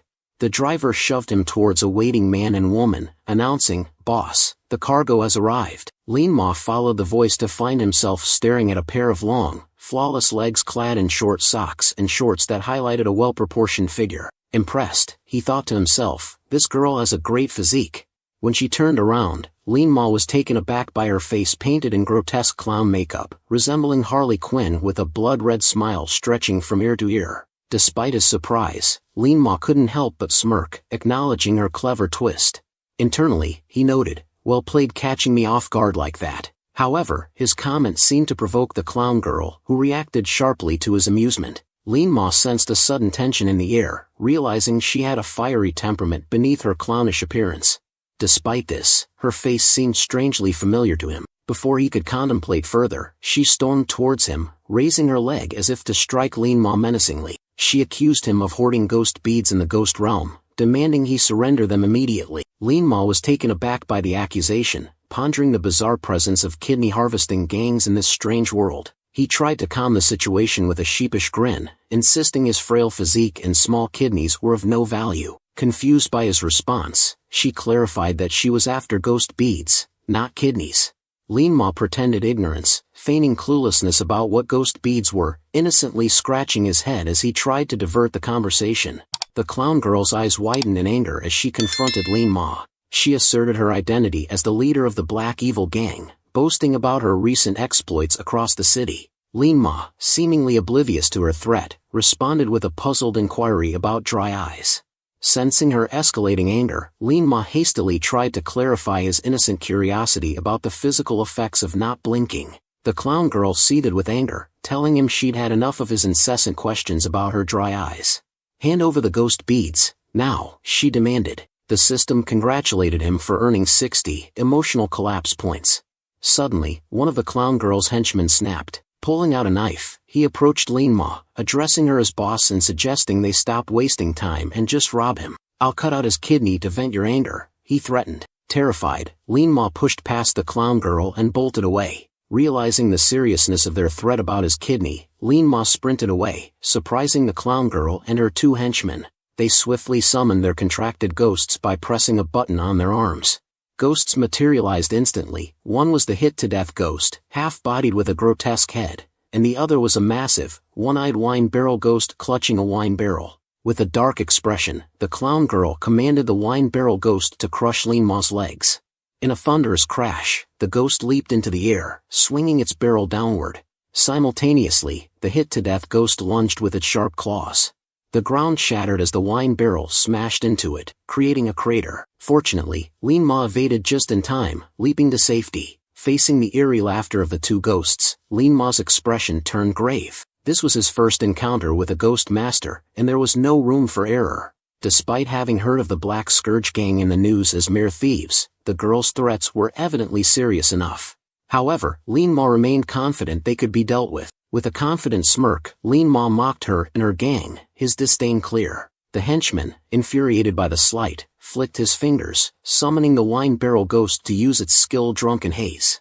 The ghost began chugging from its barrel, then spewed a large cloud of alcoholic fumes towards Lin Ma. Covering his nose in disgust, Lin Ma accused them of resorting to biochemical weapons because they couldn't defeat him fairly. However, he soon realized something was amiss as dizziness overcame him. It was a control skill. As he began to sway uncontrollably, the clown girl laughed gleefully, accusing him of trying to flirt with her.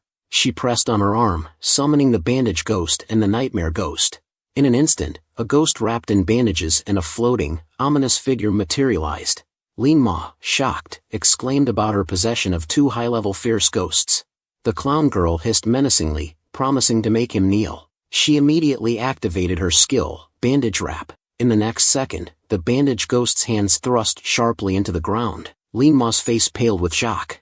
He quickly activated his blood pupil ability, peering beneath the earth's surface and spotting two bandages rapidly shooting towards him from underground. Determined not to be controlled again, he began slapping himself on both sides, performing a bizarre 360-degree, no blind spot self-smacking routine. This tactic stunned his three opponents, who found his ruthlessness unsettling. Just as the bandages reached the ground beneath Lin Ma's feet, the clown girl felt a surge of triumph. However, as the bandages broke through the surface, Lin Ma darted backward with the tip of his toe, successfully evading the ensnaring bandages.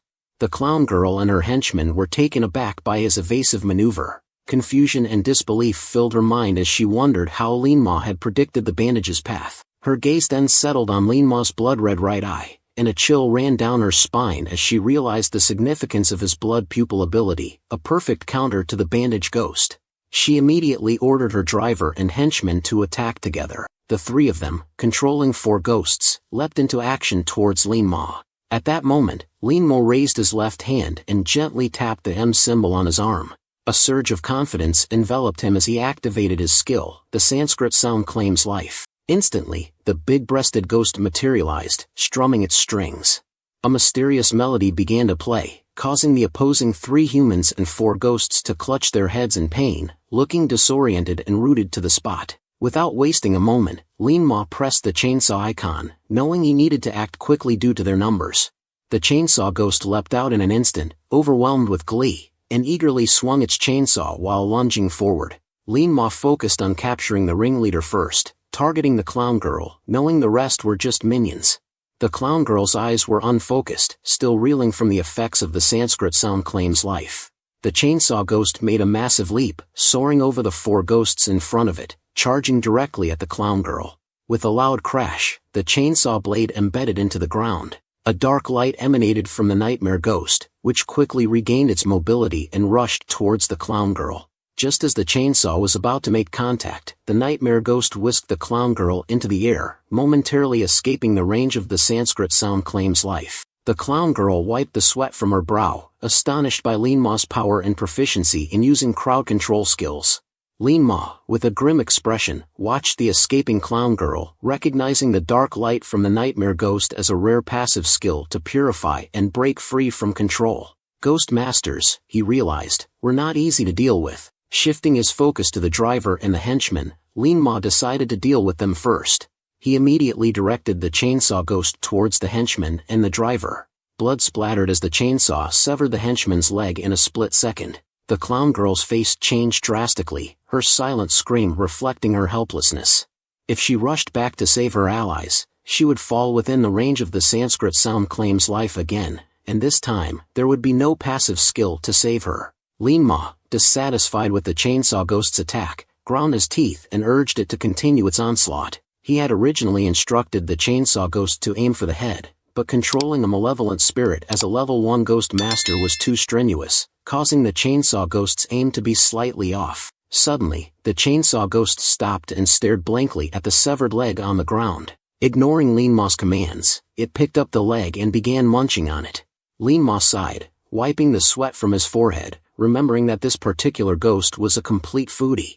As he prepared to command the chainsaw ghost to attack again, the music from the big-breasted ghost abruptly ceased. The duration of the Sanskrit sound claims life had ended, and the 3 opposing ghosts, though wobbly, regained their mobility. The henchman, now free from his daze and realizing his severed leg, began to wail in pain. Beside him, Chainsaw Ghost remained completely unfazed, still savoring the leg it had been munching on. Hearing its master's scream, the wine barrel ghost turned sharply. Filled with rage, it charged with its wine barrel, smashing it against Chainsaw Ghost with a thunderous noise. The impact knocked Chainsaw Ghost off its feet, shattering the barrel and causing the leg to drop from its grasp.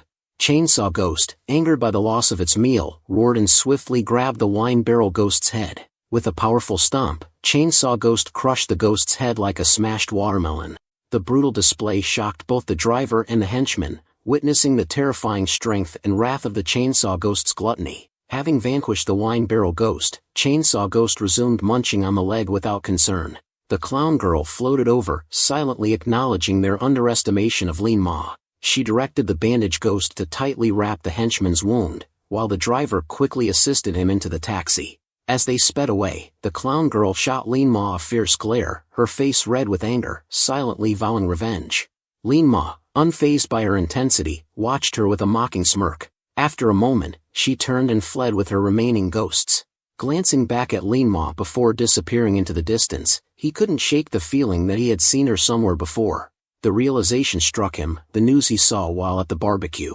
He recognized her face. It was the idol from Black Little Fat's circle, Gao Shirshir. This revelation only deepened his confusion. Gao Shirshir, being the daughter of the Safety Bureau chief, would have as many ghost beads as she wanted. Why would she bother robbing him for such trivial amounts? Lin Ma quickly checked his phone to compare the photo of Gao Shirshir from the news.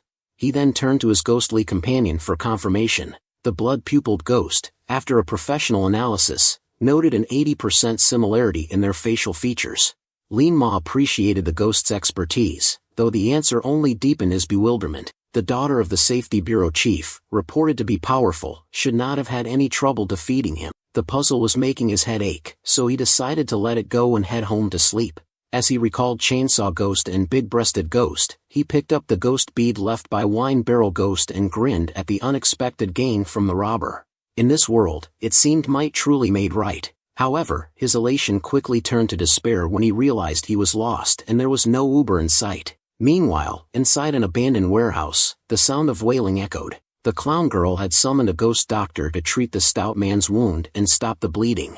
The doctor worked with swift precision, stitching up the injury. The clown girl looked at the trembling man with a mix of distress and guilt. The stout man, sincere and remorseful, felt he had let her down.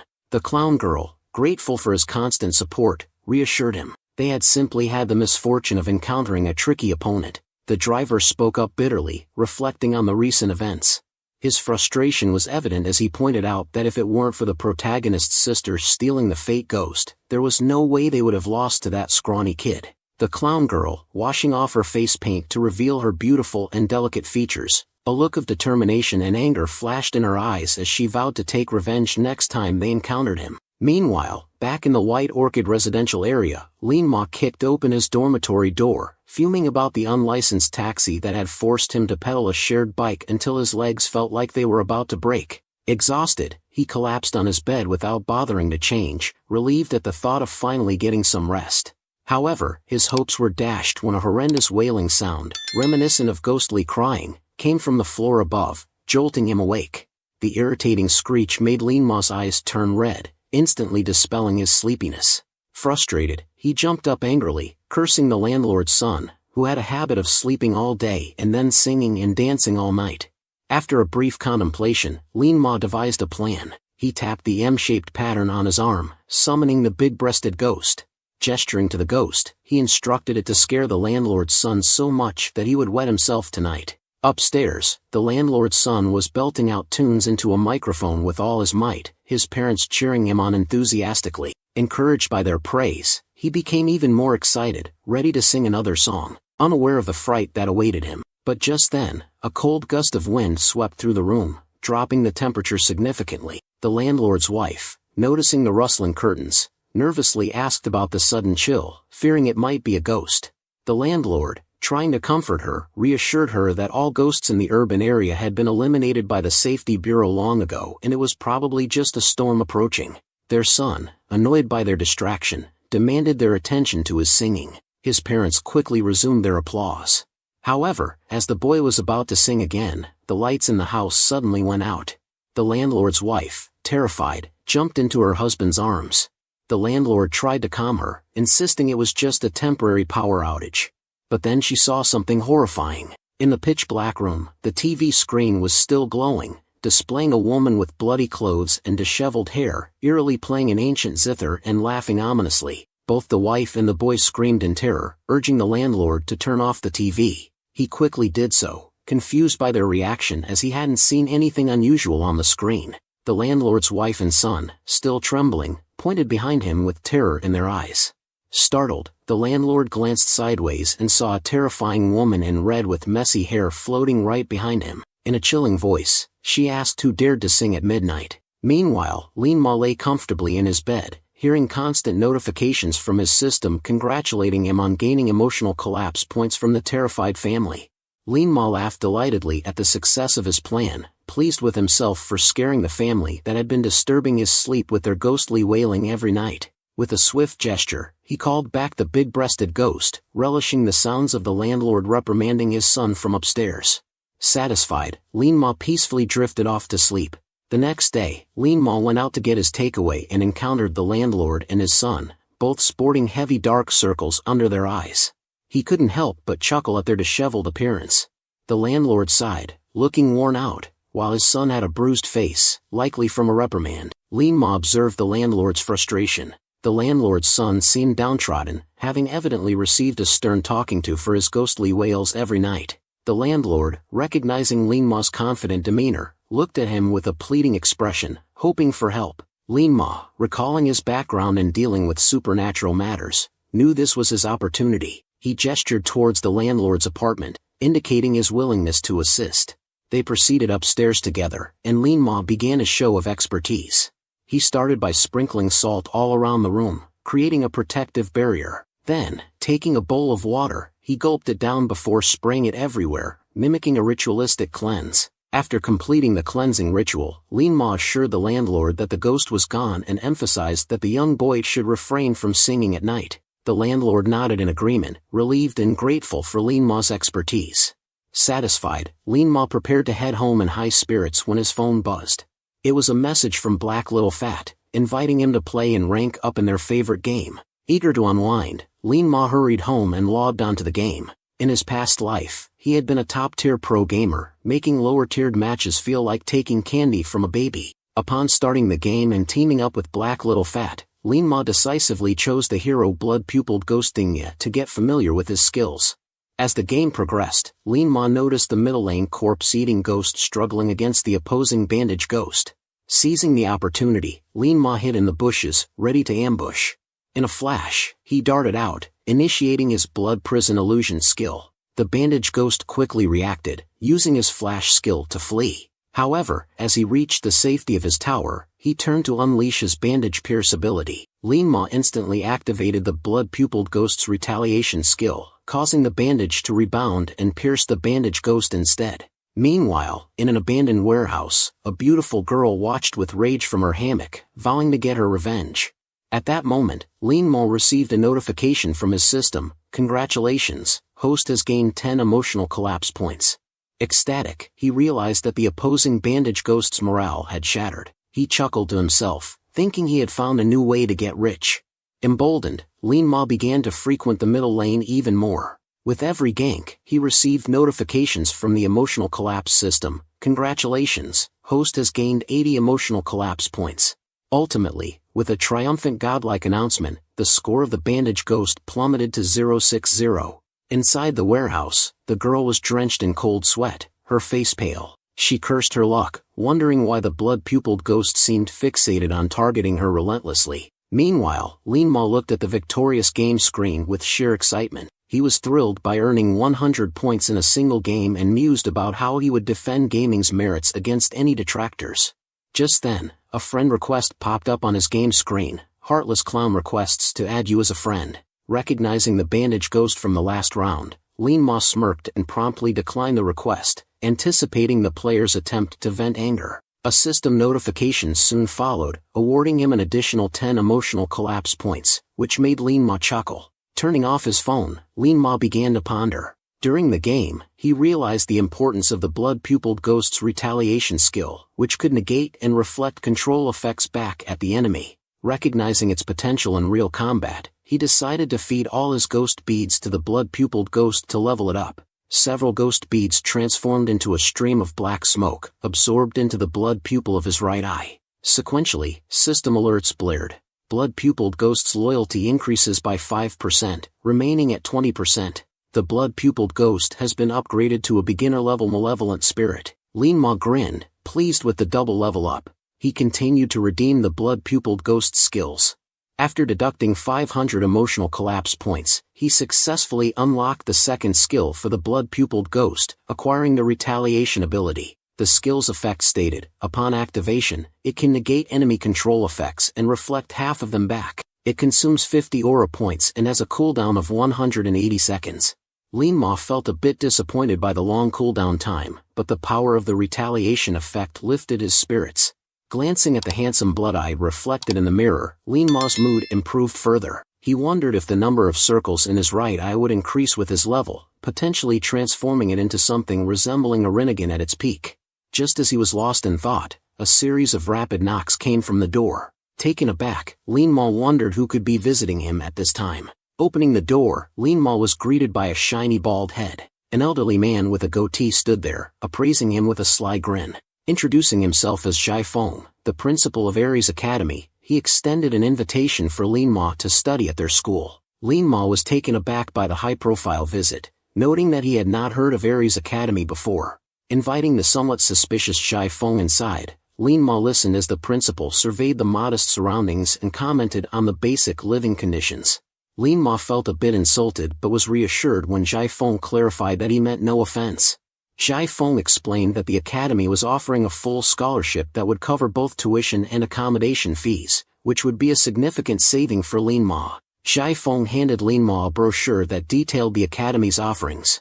The brochure proudly stated that Aries Academy spans 16,000 hectares, making it the largest school in the province.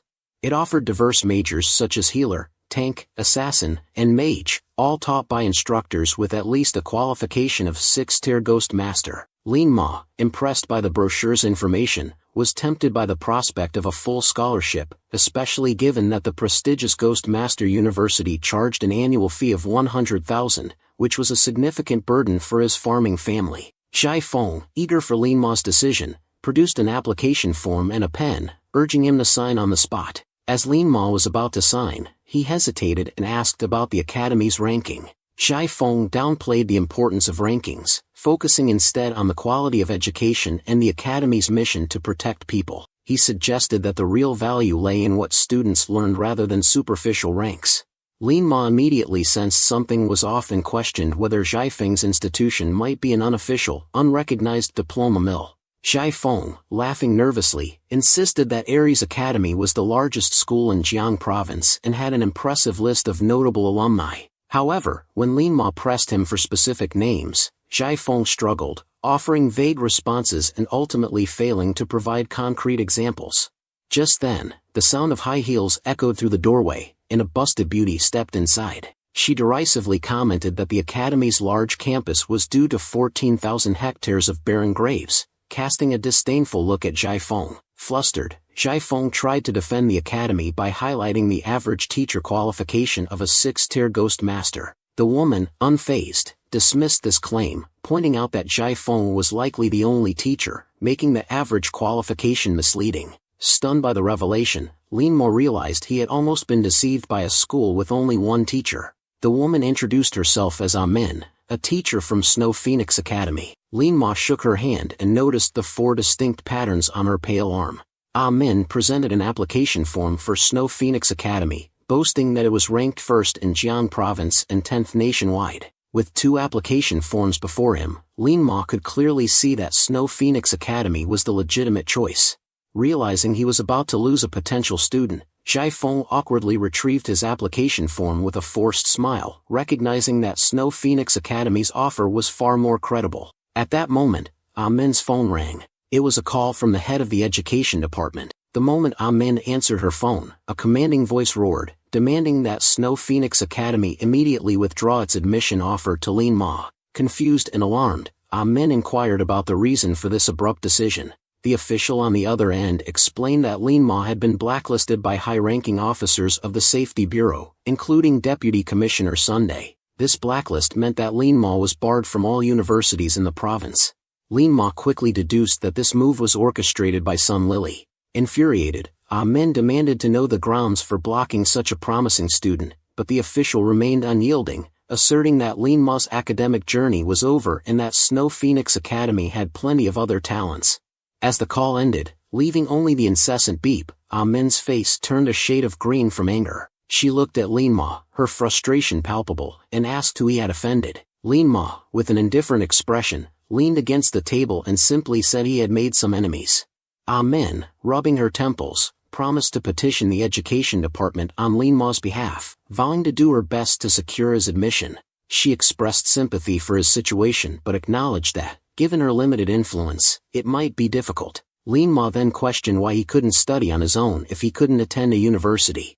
Min explained that only accredited universities had the credentials to enter the ghost realm. Without access to these crucial domains and the theoretical knowledge from university professors, obtaining a Ghost Master certificate would be impossible, making him undesirable to any Ghost Command team. She suggested that Lin Ma should consider apologizing to those he had offended, as it might lead to the revocation of the blacklist. Lin Ma's face darkened instantly at the thought of apologizing, feeling it was unjust, especially given his restrained actions in the ghost realm. At that moment, Zhai Feng, who had been eavesdropping, clapped from the doorway. With a sly grin, he praised Lin Ma's courage and handed over an enrollment form for Aries Academy. He asserted that Aries Academy was willing to accept Lin Ma despite the blacklist. Lin Ma looked at him skeptically, questioning whether Aries Academy had the credentials to enter the ghost realm. Zhai Feng, stroking his goatee with pride, assured Lin Ma that Aries Academy was indeed an accredited institution with all necessary teaching credentials, recognized by the province. Lin Ma expressed surprise that Aries Academy would dare to enroll him despite the Safety Bureau's opposition.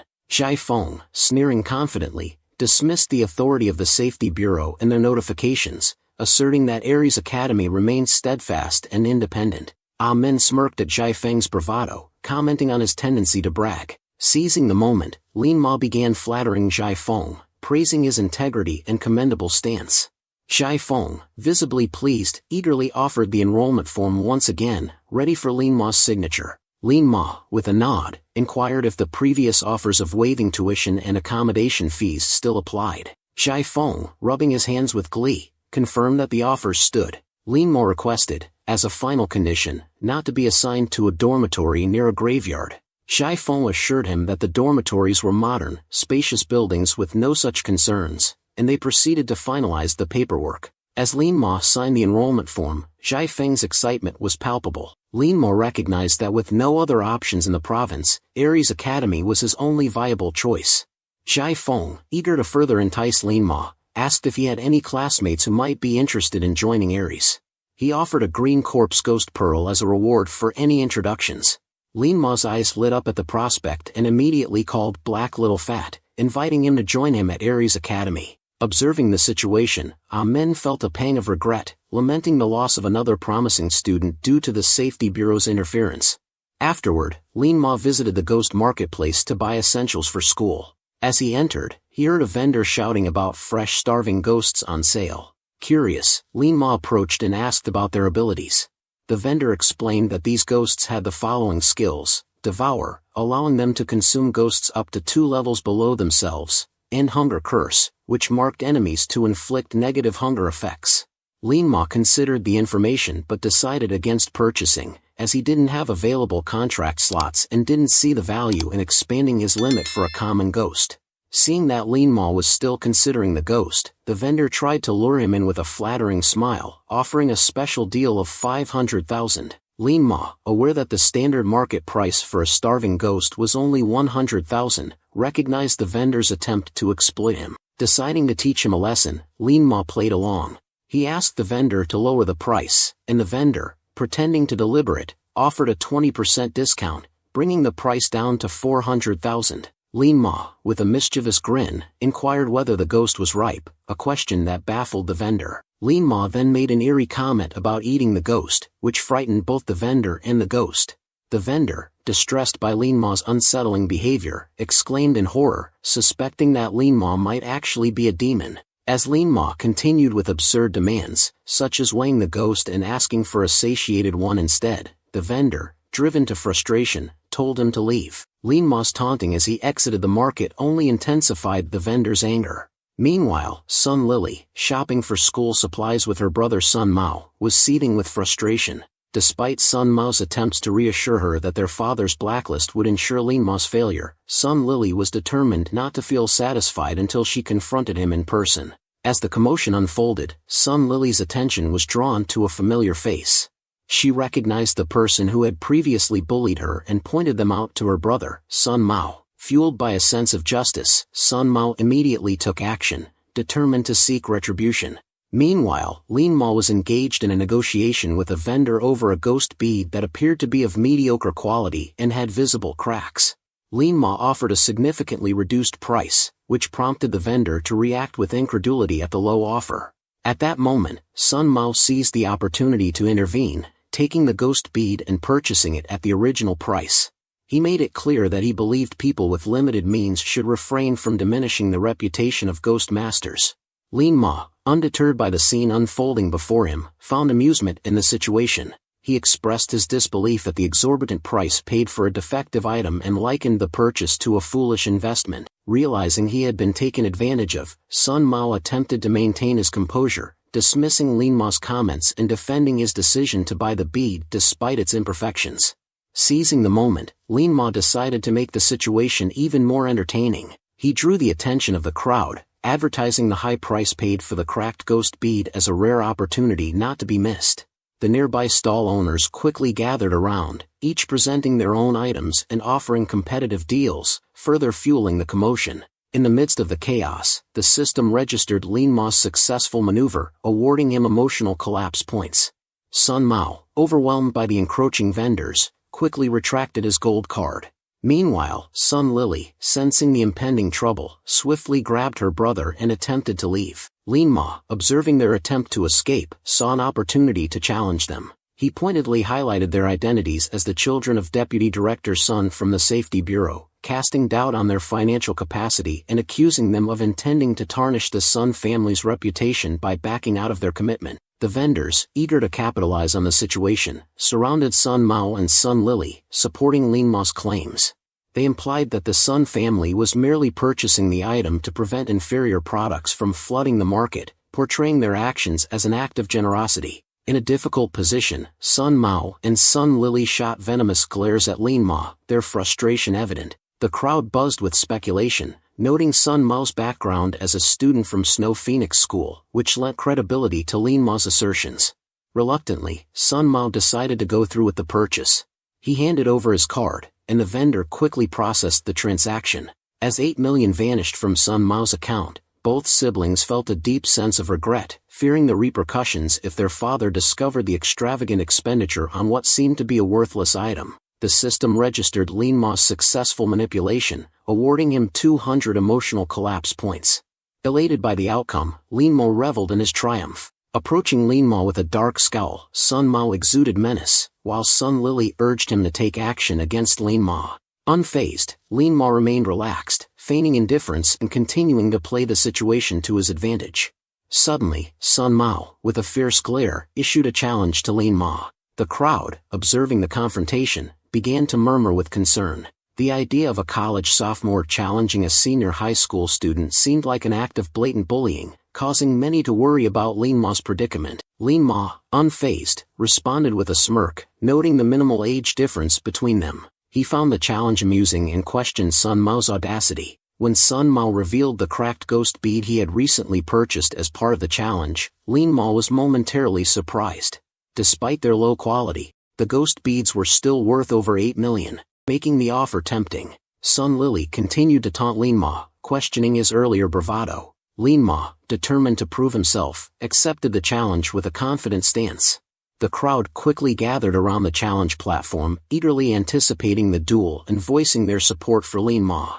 Among the onlookers, a girl with twin ponytails watched Lin Ma with growing excitement. She hoped he would have a chance against Sun Mao and urged him to prevail. Sun Mao, smirking, began to unwind the bandage from his left arm, preparing for the fight. Lin Ma, in contrast, maintained his calm demeanor, prepared to retreat if necessary rather than face defeat. He summoned the Chainsaw Ghost, a low-level malevolent spirit, amidst a dense ghostly aura. The Chainsaw Ghost charged at Sun Mao, who, initially taken aback, soon dismissed the attack as inferior to his own powers. With a swift motion, Sun Mao drew his right hand across his left arm, summoning 3 low-level malevolent spirits, the Drowned Ghost, the Electrocuted Ghost, and the Giant. Lin Ma observed the assembled spirits with a serious expression, recognizing Sun Mao's strategic advantage. The crowd murmured in astonishment, noting the effectiveness of Sun Mao's lineup, the Giant as the tank, the Electrocuted Ghost as the mage, and the Drowned Ghost for control. Some onlookers began suggesting that Lin Ma should concede. However, a girl with twin ponytails, deep in thought, still saw potential for Lin Ma. She reasoned that while the Electrocuted Ghost and Drowned Ghost were powerful, their skills had significant cooldown periods. If Lin Ma could exploit these windows, he might still have a chance. Nearby, a middle-aged ghost master, amused by the girl's intense focus on Lin Ma, teased her about her apparent bias. The girl, embarrassed, denied any special interest and quietly expressed her wish to see someone from Snow Phoenix defeated. On stage, the drowned ghost began its choking skill, emitting a dense cloud of water vapor and bubbles. As the bubbles enveloped Lin Ma, he felt as though he was submerged underwater, struggling to breathe. The control skill proved highly effective, significantly impairing Lin Ma's ability to function. Sun Mao watched with a mocking grin, pleased with the effectiveness of his strategy, and noted that the drowning control would persist for 2 minutes. Realizing he needed to break free within 2 minutes, Lin Ma quickly pointed towards Sun Mao. In response, the chainsaw ghost leaped into the air, chainsaw in hand, and aimed directly at Sun Mao. However, Sun Mao, always vigilant, directed the giant to block the attack. The giant opened its mouth wide, sucking in the surrounding water, causing its already massive body to expand even more. The chainsaw strike was deflected completely, accompanied by a shrill buzzing sound. Unfazed, Sun Mao signaled the electrocuted ghost to launch its skilled death current. Electricity surged from the ghost's chest and traveled through the water, filling Lin Ma's vision with a net of electric light. Seeing the rapidly approaching current, Lin Ma took a deep breath and dodged, narrowly avoiding a bolt from above. The chainsaw ghost, however, wasn't as fortunate. It screamed in agony as the electricity coursed through its body, leaving it covered in wounds. The smell of charred flesh filled the air, and Chainsaw Ghost's health was reduced by half. As its health decreased, its passive skill, Bloodthirsty, was triggered, causing its attack power to surge exponentially. Amidst the excruciating pain, Chainsaw Ghost's eyes turned blood red, and it swung its chainsaw at the giant once again. This time, the massive giant couldn't withstand the blow, its eyes bulged, and saliva spewed out. Seeing the giant's rapidly depleting health, Sun Mao was in shock. With only a third of the giant's health left, Sun Mao began to panic, realizing he needed to end the battle quickly and eliminate his opponent. At that moment, Lin Ma's senses were heightened. He could clearly anticipate every move of the electrocuted ghost. Effortlessly dodging the electric attacks, he narrowly evaded them, moving as agilely as a butterfly amidst the relentless electric bombardment. He headed straight for Sun Mao, who paled as Lin Ma drew closer. Sun Mao ordered the electrocuted ghost to direct all its electricity at Lin Ma.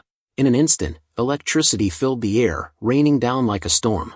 However, Lin Ma had grown accustomed to the electrocuted ghost's attack patterns, and the bolts of electricity could only futilely chase him, always a step behind.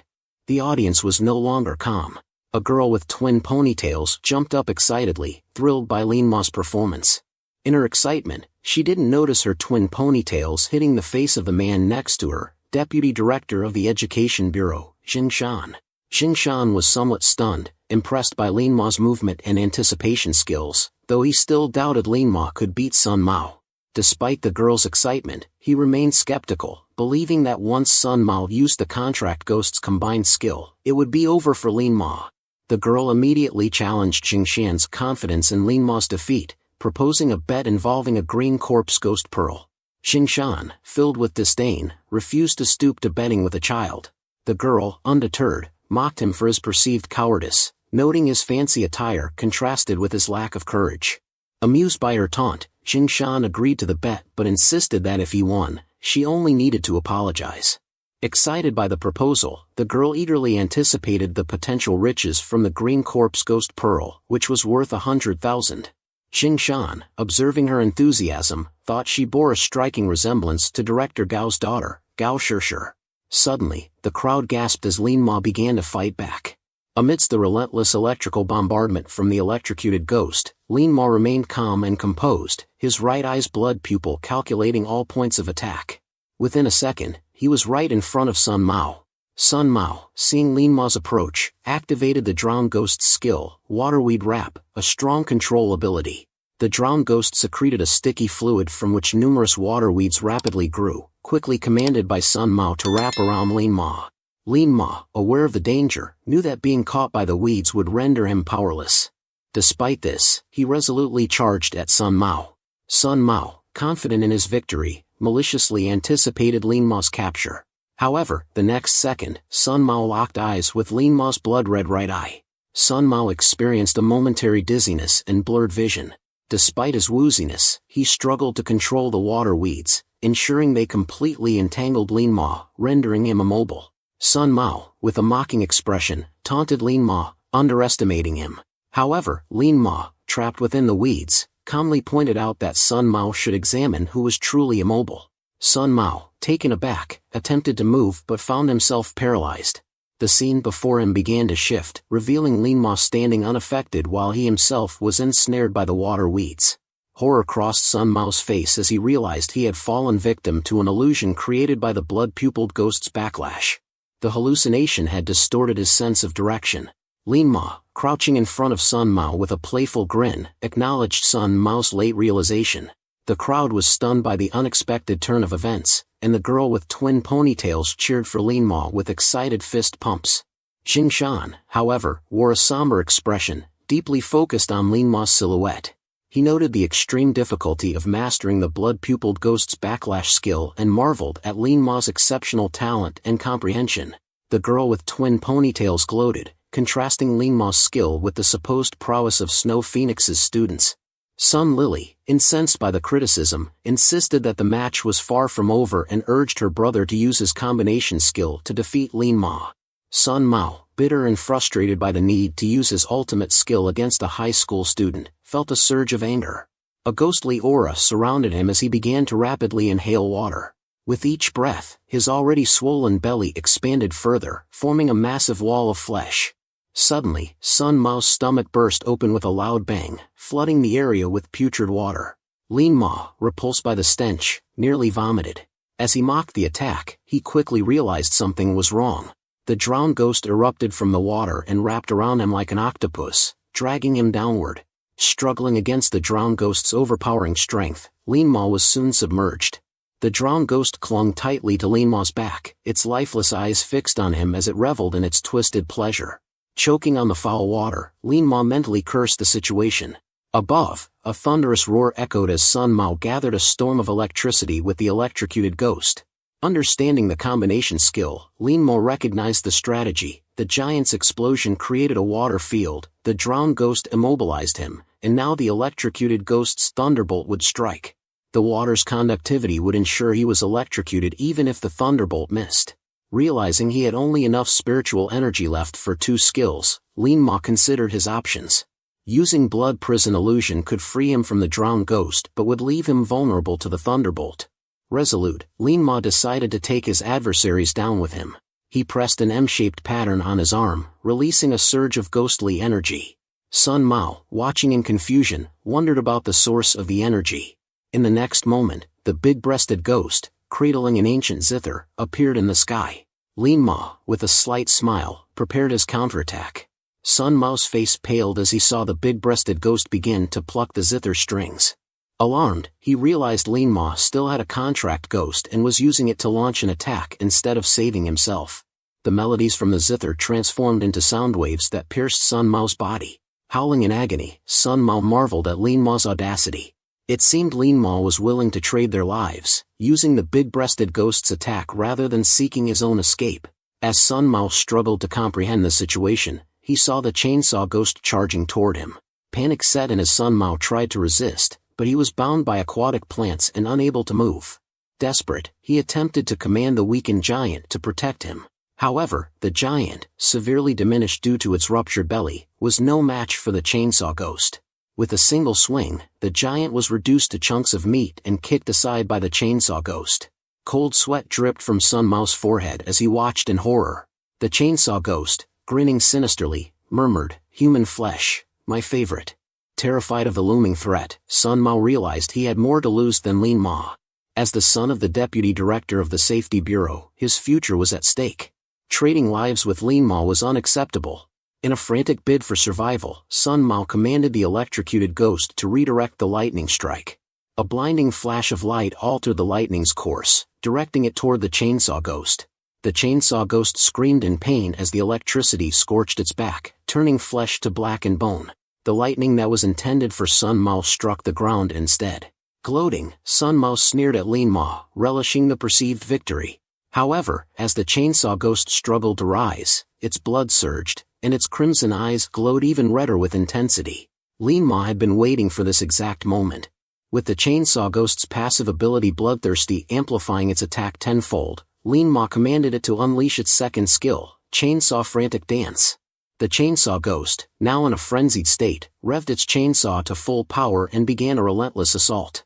Chainsaws swept through the air in a 10-meter radius, narrowly missing Sun Mao's forehead. The near-death experience forced Sun Mao to roll and crawl on the ground in a desperate attempt to evade the attacks. As Sun Mao thought he had escaped, he looked back in terror to see the chainsaw ghost swinging its chainsaw directly at his waist. In a panic, he called for the electrocuted ghost to protect him. The electrocuted ghost rushed past Sun Mao, trying to shield him from the chainsaw ghost's attack. However, as a fragile glass cannon mage, the electrocuted ghost was easily sliced in half by the chainsaw. The brief interception altered the chainsaw's trajectory just enough to only shave off one of Sun Mao's ears instead of cleaving him in two. Retreating, Sun Mao clutched his bleeding ear in agony, vowing revenge against Lin Ma. With his mind clouded by pain, Sun Mao considered his next move. With the electrocuted ghost and the giant in a critical state, his only reliable asset was the drowned ghost. He had no choice but to command the drowned ghost to release Lin Ma and return to protect him. Finally free from the drowned ghost's grasp, Lin Ma flexed his neck with relief and took a few deep breaths. He expressed his annoyance at the ghost that had nearly suffocated him. The audience, stirred by the battle's twists and turns, erupted in excitement. Xing Shan, observing Lin Ma's escape, praised his bravery and agility, noting that Sun Mao was no match for him. The girl with twin ponytails cheered enthusiastically for Lin Ma. Lin Ma, with a sinister smirk and clenched fists, taunted Sun Mao, signaling it was his turn to take control. Sun Mao, frightened, asked, "What do you want?" Lin Ma pointed at Sun Mao and commanded the big-breasted ghost to unleash the skill the Sanskrit sound claims life. The ghost's fingers danced rapidly, producing eerie and sharp zither notes that surged toward Sun Mao.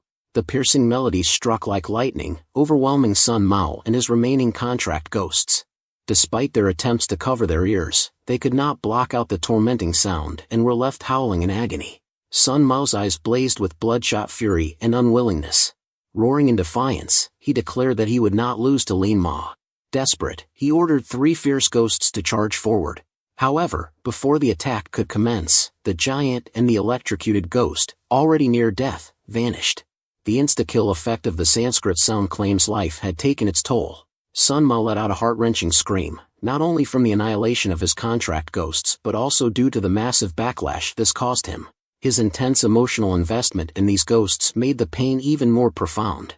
The combined physical and emotional toll caused him to spit blood and collapse, unconscious. A voice echoed with an announcement, "Congratulations to the host for earning 200 emotional collapse points." Lin Ma observed the fallen Sun Mao with calm satisfaction. He noted that the annihilation of a contract ghost inflicted significant damage on the Ghost Master, reflecting Sun Mao's own actions. The referee, amidst the cheers of the crowd, declared, "The match is over. The winner is Lin Ma." With a sly grin, Lin Ma approached Sun Lily and extended his hand. She, fuming with anger, handed over the box of ghost beads with a slap.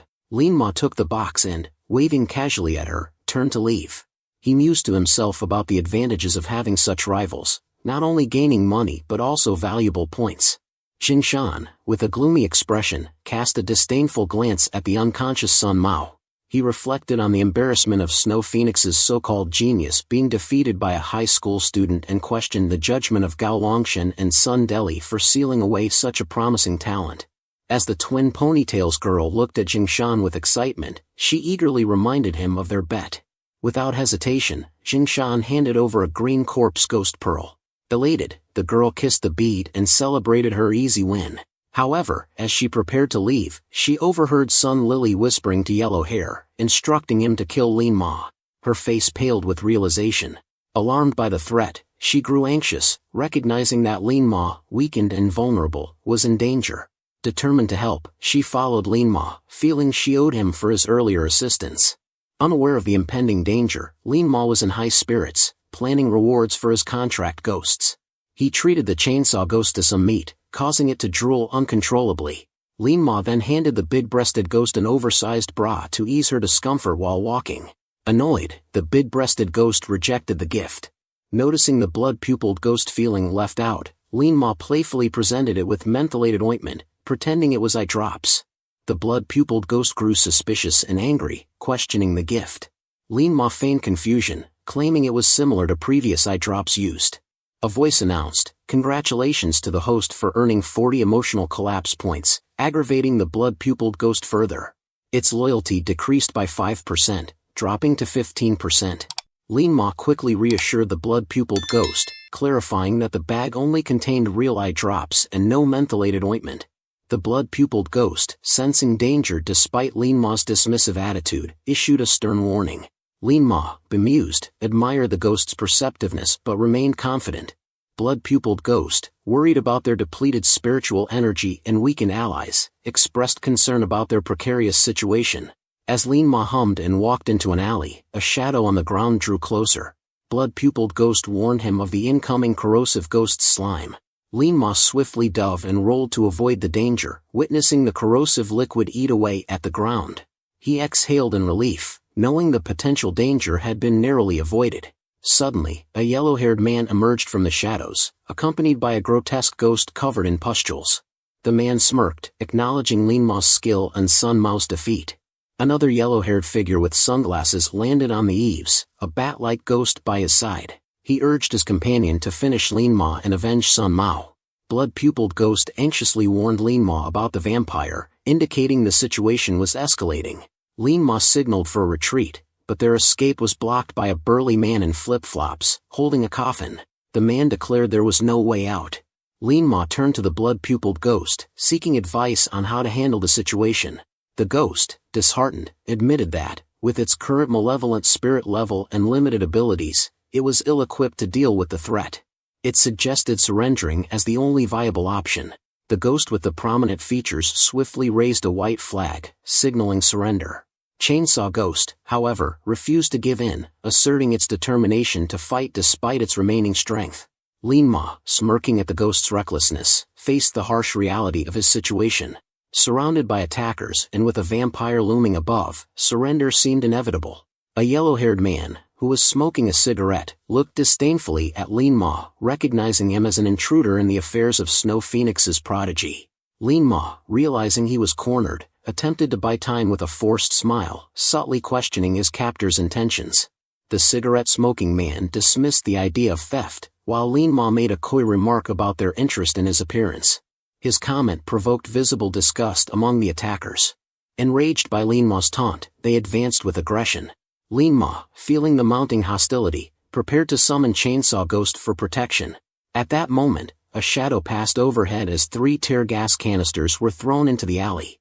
The narrow space was soon filled with thick smoke and a pungent odor, leaving the attackers disoriented and coughing uncontrollably. Unable to see or locate Lin Ma, they were left in confusion. Taking advantage of the chaos, Lin Ma swiftly grabbed the bra he had bought for the ghost and used it as a makeshift mask to shield himself from the tear gas. Just then, a rope descended in front of him, accompanied by a shouted command to grab on. Lin Ma wasted no time, clutching the rope and hoisting himself up. The shadow above began to rise, pulling him out of the gas-filled alley. As he was lifted, Lin Ma looked up and was astonished to see the girl with twin ponytails, the same one who had robbed him the day before. She greeted him with a bright smile and urged him to climb quickly. She then pulled him to safety. Below, the yellow-haired man with the cigarette noticed Lin Ma's escape and ordered one of his associates to pursue. The man with sunglasses mounted the vampire and took off in pursuit, confident that the speed of his vampire would easily overtake Lin Ma. Lin Ma, glancing back at the rapidly approaching vampire, felt a surge of anxiety. The vampire's speed seemed overwhelming, and he wondered if he should summon a ghost to fight. The girl, sensing his distress, reassured him and began rummaging in her pocket. She produced a can with a chili pepper logo and pressed it, releasing a cloud of chili spray. The spray enveloped the vampire and its rider, causing the yellow-haired man to scream in protest. The vampire, stung by the burning spray, flapped its wings erratically before plummeting to the ground. The resulting crash created 2 large holes in the roof of a building below. With their pursuers successfully shaken off, Lin Ma and the girl continued their escape, flying away on the nightmare ghost. As they soared through the air, the girl giggled, remarking on how Lin Ma's grip on her waist tickled. Embarrassed, Lin Ma quickly let go and scratched his head, questioning why she was saving him after their fight the previous night. Without turning her head, she replied that she had a personal vendetta against Snow Phoenix and couldn't stand by while their minions caused trouble. Lin Ma murmured, but she cut him off with a mocking tone, suggesting he had misunderstood her intentions. She led him to an abandoned bridge tunnel, where Lin Ma was surprised to find it furnished like a living space. The girl settled into a hammock, explaining that it was one of her many hideouts used for when she was being chased. The revelation about her use of tear gas and chili spray made sense to Lin Ma. She was an escape artist. Curious about her identity, he asked for her name, and she introduced herself as Enran. Lin Ma was taken aback, noting the coincidence that his mother also had the surname An, a rarity he had only encountered with her. Enran's initial intrigue turned to melancholy as she shared that her mother had been ill for a long time. Lin Ma, feeling sympathetic, gently asked if her banditry was to fund her mother's treatment and if this was why she hated Snow Phoenix and the Safety Bureau.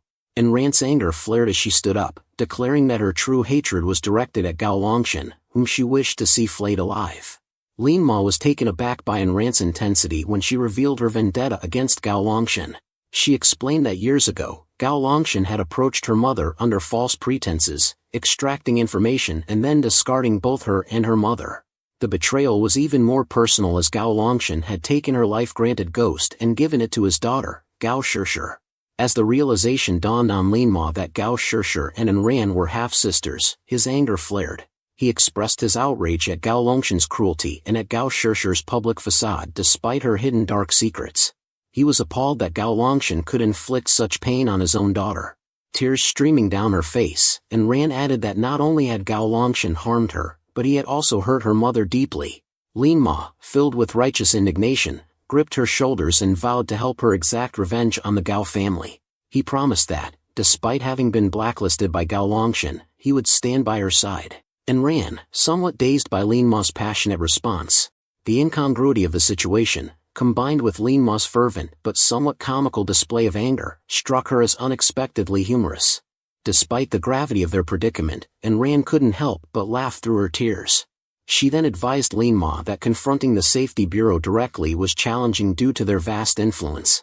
Additionally, with their recent conflict with Snow Phoenix, they needed to be cautious and act low-key for the time being. At that moment, Enran's affection for Lin Ma grew slightly. Lin Ma, confident despite his strange circumstances, mentioned that he was about to enroll in Aries Academy. He promised that once he mastered martial arts, it would be the day of revenge. When Enran heard about Aries Academy, she excitedly patted Lin Ma's shoulder, revealing that she had a base nearby, an ancient tomb. Lin Ma's confusion was evident. The thought of a base in an ancient tomb filled his mind with images of bats and ghosts, making him break into a cold sweat. He was struck by the contrast between Enran's brave talk of revenge and the eerie environment she described.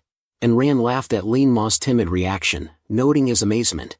She explained that her black evil gang needed spacious and unconventional hideouts like ancient tombs and abandoned warehouses. Lin Ma was impressed but also skeptical, realizing that Enran was likely boasting to cover up her precarious situation. Her worn-out clothes and shoes hinted at a less glamorous reality. Lin Ma, feeling a sense of gratitude for Enran saving his life, offered to share half of the ghost beads he had earned that day. He reached for his bag, but as he did, it dropped to the ground, and the pink bra he had bought for the ghost was exposed. Both Lin Ma and Enran stared at the lacy item. Enran's cheeks flushed bright red as she leaned back, unable to contain her embarrassment. She questioned Lin Ma about the item, while Lin Ma hurriedly tried to explain, insisting he wasn't the kind of person she might think. He summoned the big-breasted ghost to vouch for him. Despite Lin Ma's explanations, Enran's gaze remained a bit strange, but she eventually accepted that he was not as he appeared. Lin Ma insisted on giving her half of the ghost beads, recognizing that without her help, he might not have survived the night. Reluctantly, Enran accepted a portion of the ghost beads, unable to resist Lin Ma's persistence. Enran, having just offered Lin Ma assistance in the future, suggested they find something fun to do while they waited out the heavy rain. Lin Ma, curious about her proposal, noticed her blushing cheeks and wondered what she had in mind. Enran pulled out her phone and opened Glory of the Fallen. Lin Ma was surprised to see that she played the game too. Determined to secure her first win of the day, Enran explained she had been trying all night without success. Lin Ma, confident in his skills, offered to help her achieve that first win. They quickly added each other as friends in the game. Lin Ma, upon seeing Enrant's in-game ID, Emotionless Joker, realized it sounded familiar. It was the same ID as the bandaged ghost he had defeated previously. As the realization hit, Lin Ma felt a cold chill from Enran, who glared at him with intense anger. Enran was furious, accusing Lin Ma of targeting her character during their last encounter. In a sudden burst of anger, she leaped from the sofa and grabbed Lin Ma. Lin Ma, alarmed, apologized repeatedly and promised to help her rank up. Despite his pleas, Enran continued to pummel him with her small fists, leaving him in a mix of pain and unexpected pleasure. Determined to make it up to her, Lin Ma vowed to help Enran reach the gold rank that night. Enran, thrilled by the prospect of ranking up so high, beamed with joy, her earlier anger forgotten. Meanwhile, in the safety bureau, chaos reigned in the director's office. Director Gao Longshan, furious over the disappearance of 20 agents, demanded answers. Deputy Director Sun Deli, flipping through documents, reported that all agents had vanished near Min Mountain on the same day. The director slammed his hand on the desk, chastising Sun Deli for not having a more precise location and questioning his competency as a deputy director. Gao Longshan, seething with anger, hurled an ashtray at Sun Deli. The ashtray narrowly missed Sun Deli, shattering against the wall. Sun Deli, visibly shaken by the director's fury, quickly offered his apologies. He explained that the enemy had been too cunning and the tracking devices on their agents had malfunctioned. Even Team Captain Jongsen, a level 6 Ghost Master, had been unable to send a distress signal, indicating they hadn't had a chance to fight back. Gao Longshan, with a gloomy expression, studied the map on the wall, his finger pointing to Min Mountain. He concluded that the attack must have been orchestrated by the remnants of the Seal Demons, his rage palpable. The doorbell rang, interrupting the tense atmosphere. A female assistant entered and informed Sun Deli about a phone call. Sun Deli, agitated, snapped at her, but she persisted, saying it was an urgent call from his family. The news was shocking. Sun Deli's son had been severely injured by a high school student named Lin Ma, and his 2 contracted ghosts had been killed. Both Gao Longshan and Sun Deli were stunned. Sun Deli's son, with a triple contract limit, had been defeated by a high school student, a situation that would diminish his status from prodigy to waste if his remaining contract slots were compromised. Recognizing the importance of the situation, Gao Longshan advised Sun Deli to attend to his son, shifting the focus away from the missing agents. After Sun Deli left, Gao Longshan picked up a photo of his daughter, Gao Shishir, from the table. He murmured with pride about her being the top-ranked in the province. Meanwhile, after Lin Ma had successfully helped Enran achieve gold rank, Enran mentioned she needed to tend to an injured man with a broken leg. As a result, the two temporarily parted ways. Lin Ma's gaze lingered on the silhouette of a young girl bathed in moonlight as it gradually disappeared into the night. A smile crept onto his face, reflecting the happiness he felt, perhaps the greatest since his arrival in this world. Time had flown, and now it was enrollment day at Aries Academy. Lin Ma and Black Little Fat had decided to take a long-distance bus to the academy. Black Little Fat's excitement was palpable, driven by the academy's reputation as the largest college in the province. As the bus journey began, Lin Ma observed Black Little Fat's eager anticipation. The excitement had kept him awake for several nights, but Lin Ma chose not to reveal the academy's unsettling surroundings, ancient graves that might cause Black Little Fat to retreat in fear. He decided to keep this detail a secret for as long as possible. The bus departed from the city center around noon and continued its journey until evening. As the scenery outside the window grew increasingly desolate, Black Little Fat's unease became apparent. The sight of fewer houses and more graves raised concerns about their destination. Lin Ma, however, explained the presence of the graves as part of Aries Academy's unique approach to testing students' courage, designed to ensure that only the most determined remained. Black Little Fat, reassured by this explanation, felt more confident about their choice of school. After an hour of bumpy travel, the bus finally reached its destination. As Lin Ma and Black Little Fat disembarked, the driver quickly closed the doors and sped away, leaving them to watch the bus disappear. A gust of cold wind brought a brown ghost money note to Black Little Fat's forehead, further intensifying their apprehension. The sight of the note, coupled with the eerie atmosphere, led them to question if they had indeed arrived at Aries Academy and if they had boarded the correct bus. Lin Ma verified their location on his phone, confirming that they were at the east main gate of Aries Academy. However, the area showed only scattered graves and occasional ghostly fires, with nothing resembling an actual gate. Lin Ma attempted to reassure Black Little Fat, guiding them to follow the map towards the dormitory building. Despite his efforts, Black Little Fat's distress grew as they noticed the absence of a proper road. With their suitcases in tow, the two ventured forward and soon found themselves in a graveyard. During their trek, Black Little Fat's suitcase accidentally bumped into a protruding stone. To their horror, a seemingly ordinary tombstone nearby began to shift, revealing a pitch-black coffin beneath. The coffin lid creaked open, releasing a chilling air, and a zombie clad in Qing Dynasty official attire emerged, a formidable spirit-level green corpse ghost. Unease settled over Lin Ma as he realized this ghost was significantly stronger than any of his contracted spirits. The presence of the green corpse ghost caused nearby mounds to tremble, and through his blood-pupilled vision, Lin Ma assessed the situation and detected at least 10 ghosts of the wild grave approaching. Black Little Fat's panic escalated, prompting him to ask Lin Ma what they should do.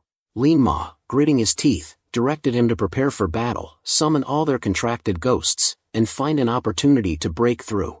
He quickly drew a line on his forearm to summon the Trash Kin ghost, causing a 2-meter-tall gigantic trash kin to appear. Though imposing, its combat abilities remained uncertain.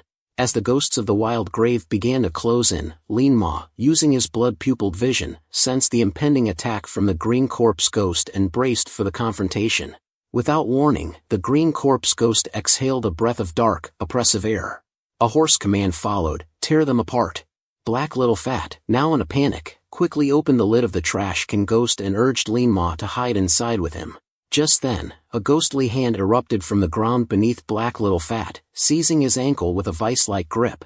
Overcome by fear, Black Little Fat screamed as he was dragged downwards, his body partially submerged, leaving only his upper torso above ground. The Trash Kin ghost, though it had wide eyes and a decent defense, proved to be ineffectual in combat, its attack power non-existent. Lin Ma, frustrated by the situation, quickly summoned the Chainsaw Ghost to intervene. The Chainsaw Ghost seized Black Little Fat's head and, with a powerful yank, extracted him from the ground as if pulling a radish from the soil.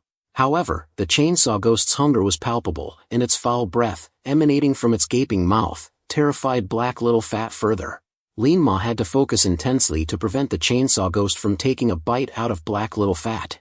At that moment, the ground beneath Black Little Fat began to churn again as 2 more ghosts of the wild grave latched onto his legs.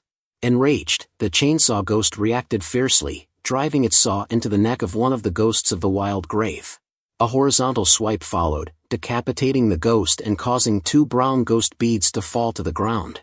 The green corpse ghost, witnessing the demise of one of its companions, was furious. A potent ghostly aura surged from it. Desperation and fear took hold. The green corpse ghost, with a sudden burst of rage, leaped 5 meters into the air, extending its massive ghostly claws towards Lin Ma. The other ghosts of the wild grave swiftly tunneled underground, emerging directly beneath Lin Ma and Black Little Fat. A surge of dread filled Lin Ma as he quickly commanded the big-breasted ghost to activate her Sanskrit sound claims life ability. The resonating zither notes echoed through the air, freezing both the ghost of the wild grave and the green corpse ghost in place. The green corpse ghost hovered just centimeters away from Lin Ma, the smell of rot emanating from its decaying form. It let out a mournful wail, its bloodshot eyes fixated on Lin Ma with an unnerving intensity.